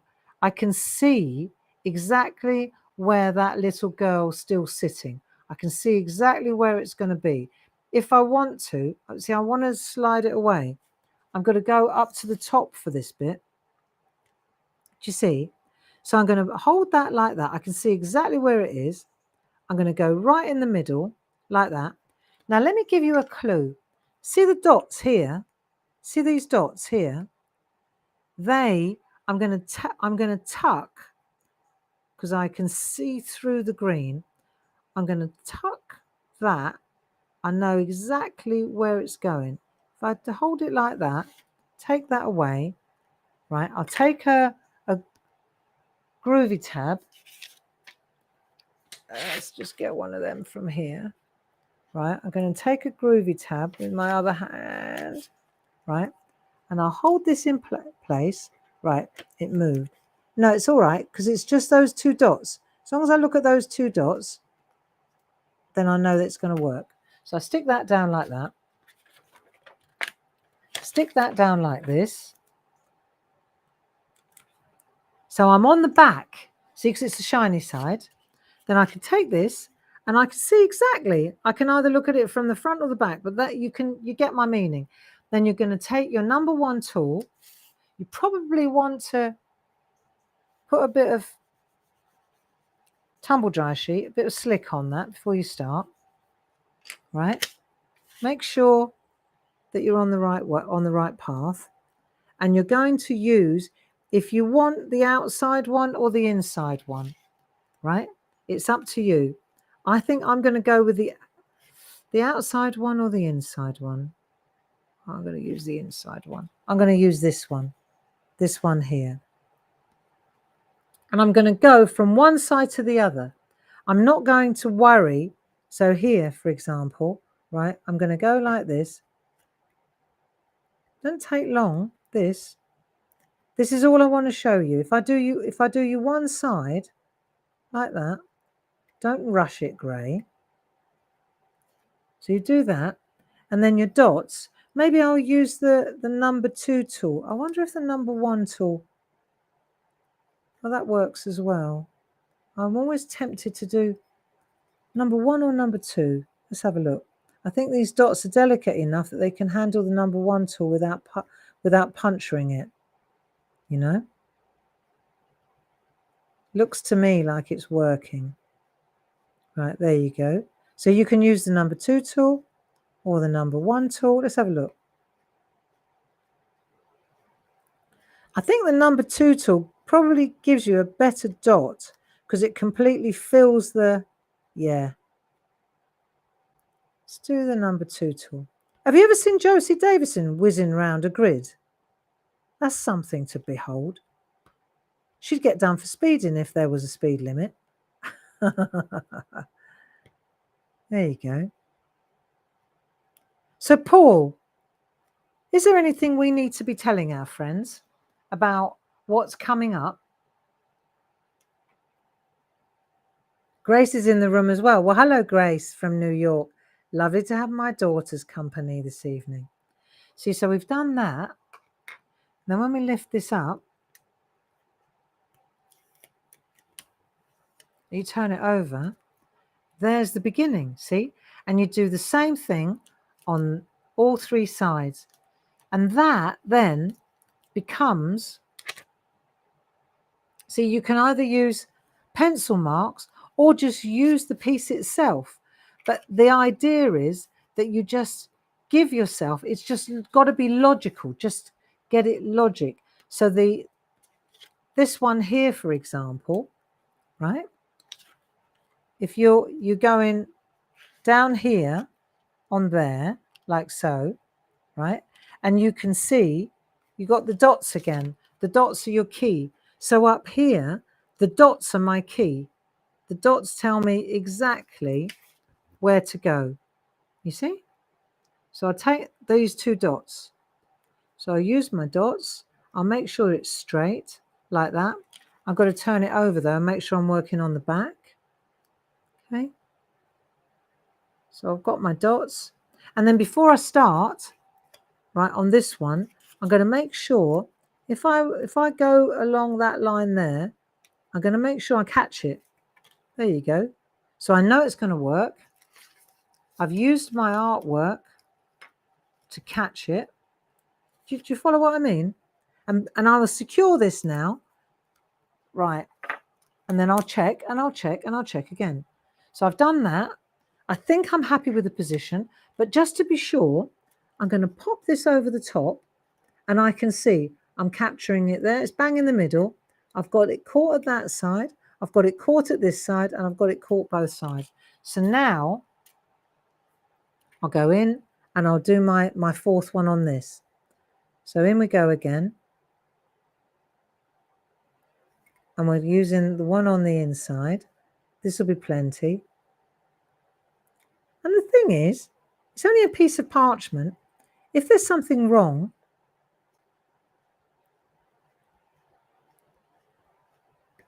you've only lost a little bit of parchment. Now, let me tell you what's coming up next week on television, our Create and Craft friends. On Wednesday, here's a date for your diary, Leonie, our darling friend Leonie. You know she's one of the Clarity crew. So Leonie is showcasing those magnificent art block, printing block stamps. She saw them when she came down to the open days, and she was working with us at the open days, and she saw the beautiful printing blocks. She said, I love these stamps. I've got to take them on and let Leonie loose. I said, be my guest. And so that show is coming. It'd be lovely to see what Leonie does. So to let her put a spin on them. I think they're immaculate, these stamps. They're my kind of thing. They set me alight. But if you're interested in that, Leonie's on doing that at 11 o'clock and 3 o'clock on Wednesday. And then on Thursday at 11 o'clock and 3 o'clock, it's Tina with the Pergamano show. So we should be really busy because we're doing the retreats. Hang on, while I'm talking, I'm doing a bit of project completion here. Oh, look what I just found. Right, apart from the... Right, here we go. Told you I had them somewhere. Nested square picot cutting set and oval, nested ovals picot cut die set. They were the two. Right, I knew I had them somewhere. Yeah, so Thursday, Pergamano show, 11 o'clock and 3 o'clock. And then on Saturday, again, it's Tina. We'll still be doing the retreat. So it's 6 days. It's 3 times 2 days.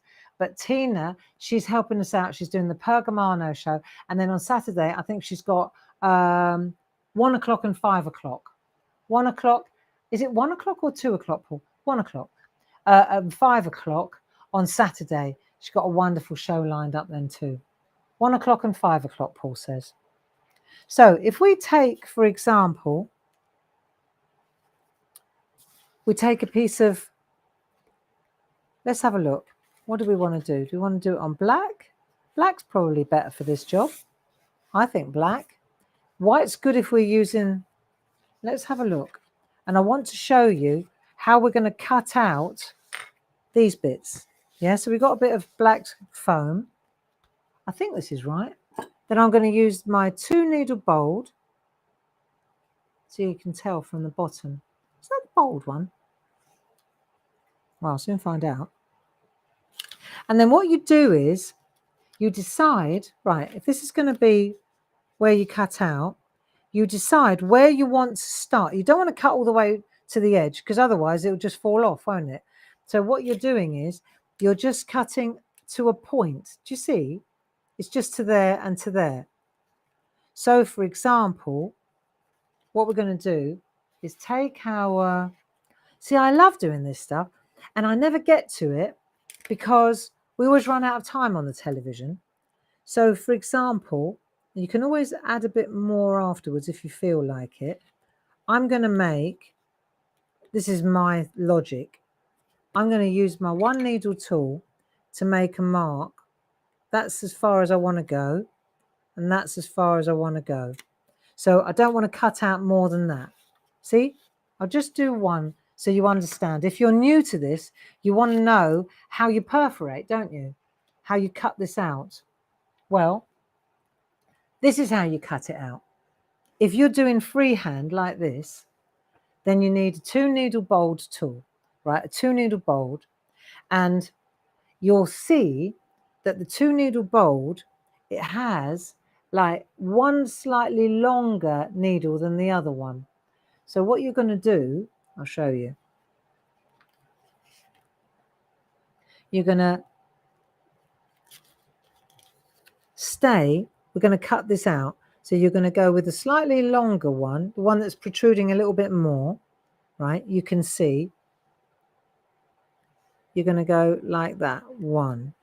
And then you're going to cut across like that. I could do with my other glasses to do this. Right, and then you're going to go, let me get my longer one. See, I'm out of practice with this. I don't do this stuff very often. But take your time, right?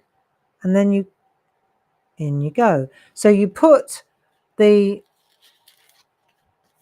needle in the hole that you've just done with the second one, like that. Do you see? Put the hole in that one, then you lift it up, and then in you go. And then you go again, like that. And then you lift. So what I tend to do, I take my time with this. It's not a race.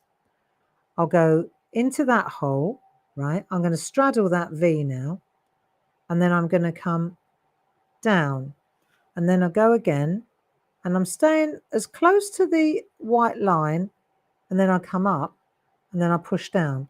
I want to stay away. I'm getting a bit too close to the edge here. Right? So there's a fine line. There you go. And after a while, you get into a kind, I don't know, I need some other glasses. I've got better glasses than what I've got on for this job. But the trick with this, it's not hard. You've just got to take your time, right? And you just relocate and go again. And then you go along. And I know I watch the experts do this and they whistle round. But I'm not whistling. I just want to get it nice, right? And this is stuff that we never get to normally, isn't it? Right, like that. Round we go. Here we are. So you need a 2 needle bold tool to do this job. Shall we do it? Come on, let's finish it. And then when we've done that, I reckon we could call it a day. So when I've done this, I'm going to show you how to cut. So hands up. Who's good at picot cutting? And hands up. Nobody's going to admit they're good at it. Everyone's going to admit they're rubbish at it. You watch. It's the psychology of the crafter. Right. But what about, You see, the Picot dies, they're excellent for doing like the donkey work, but you'll never find a die that can do this stuff. So this is something you want to learn, really, and it's not that hard, really. It's just a question of practice and perseverance and taking your time. See, take your time. I'm glad I made a little prick, a little pinprick there, so that a perforation, because otherwise I would have gone straight off the edge by now. That'll do. Right. So done that, and we perforated from the front. See, let me put, what can I put behind it? Maybe a bit of white. Right. So let's come up tight. Hey, see the little holes? Right. So now it's time to cut. So let's have a look. It's getting really tight on this one and see if we can do this.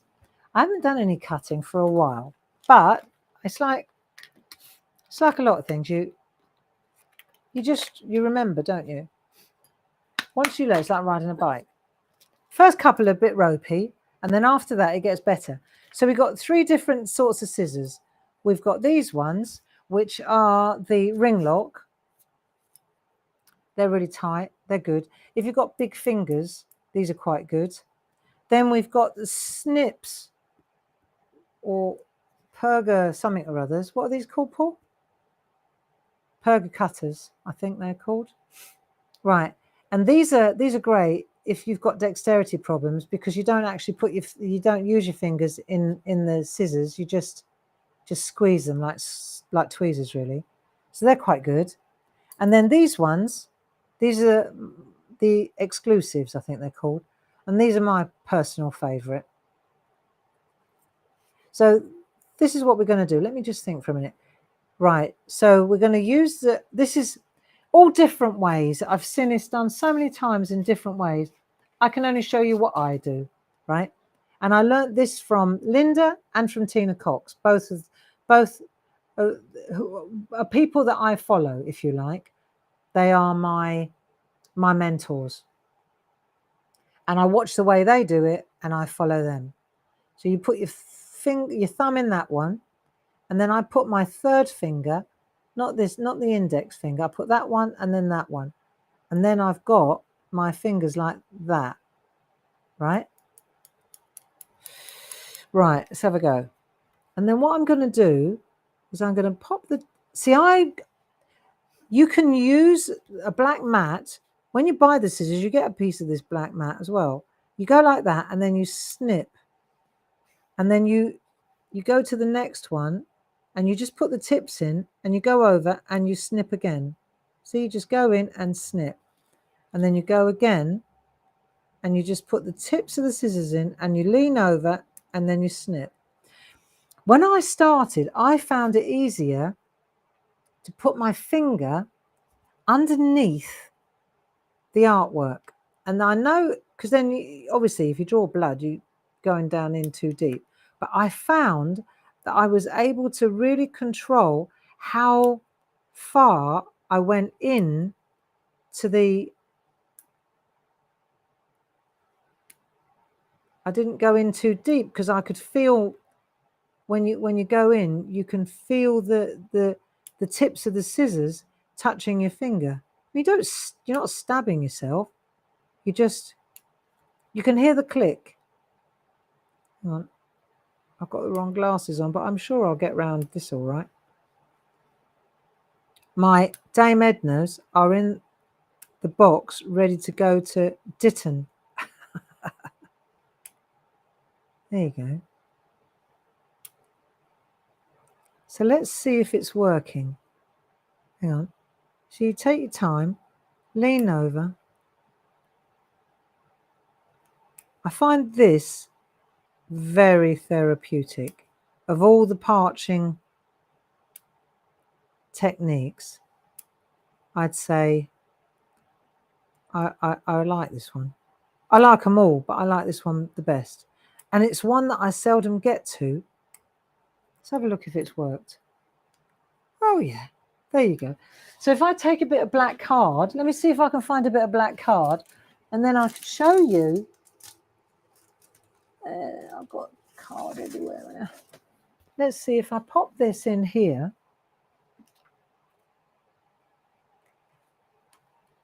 There. So if I come up tighter, see if you can see that. Or is that too? There. See the little snips, the little picos? Those are those little triangular picos, and that's what we're aiming for. See? There's another one. There. And once you've got them, you see? So just to recap, you make it like a spade, like a shovel, spoon, like that. Thumb in there, miss a finger, next one in, and then you use your other fingers. I use that one. It's got a lot more control than you think. And then for me, when I was starting out, I tended to hold it in my hand. And also, I think, because I do a lot of demonstrating on television, if we ever do get to this part of the deal, it's easier to hold it to the camera, you see, than keep moving it like this. For me, it's easier. There you go. So I hope that you've enjoyed this evening. I think it's been informative. And I reckon, see, once you've got, it's nice to do. Right, there you go. So I've got my, it's like a photo corner. It's like a posh photo corner, really, isn't it? But you're using the plate from the treasures. Paul, I want to ask you a question. Can you please tell me when the next release, that's what I want to know. When's the next, when are the next 5 plates being released on Create and Craft? Because most of our friends that are watching have obviously got the first 5. So when are the next 5 being released? Could you let me know? And then I can let everybody else know. You see, and then that's how it gets. You just pop it in here, pop it in. And you don't need to do all 4. If you only wanted to do the 2, you could do the bottom one and the top one. See, now, if it's like that, let me just see. If it's like that, no, it sits in there perfectly. But if I feel it's a bit, that's it. Now I've got it. See, so you don't have to do, let me show you options. That's all 4, which is like in here. There we are, right? And here we've got just 2. So you could do just the top and the bottom. It would hold it in place. And then perhaps if you wanted, you could use a brad here and there. That would be nice too, wouldn't it? But it's very pretty, isn't it? So that's it, my friends. That's how he ended. And it's the 25th. There you go. The 25th of August. And that will be a new and exclusive on Create and Craft. So that's going to be at 4 o'clock in the afternoon again on the 25th of August, which is probably a Thursday, but I couldn't swear to it. Paul will let me know. And that's when we'll launch the next 5 in this series. So we're releasing 5 plates a month. This is one of the first 5. And then the next ones are really beautiful. And hopefully that you'll join us. And then we'll announce the next craft along. I hope that you enjoyed this evening. And of course, yeah, I hope you enjoyed it. And I hope that you learned something. And it was great hanging out together. Fab craft along. I hope you enjoyed it, thoroughly enjoyed it. Lovely evening. Thank you. Loved every moment. Well, there you go. That gives me joy too. Paul, thank you so much for your help. Linda, I know you're not watching, but I'm going to say it anyway. Thank you so much for everything that you do and for the immaculate, beautiful artwork and the wonderful designs, because there are literally thousands of people who just love you and love your artwork. And that's good to know, isn't it? So thank you again for everything. And it's at 4 p.m. Thursday, the 25th of August. I was right. And if you're coming down to the retreats next week, safe travels. Safe travels. See you Monday morning. And in the meantime, have a wonderful weekend. Go easy. And I think I'm going to go in and find my husband. Lots of love to you. I don't think I've forgotten anything except to say, Paul, thank you very, very much for your help at every level. Bye-bye now. Bye, guys. Ciao. I hope you enjoyed that one. Just leave it on there. There you go. I think I've made some Christmas cards.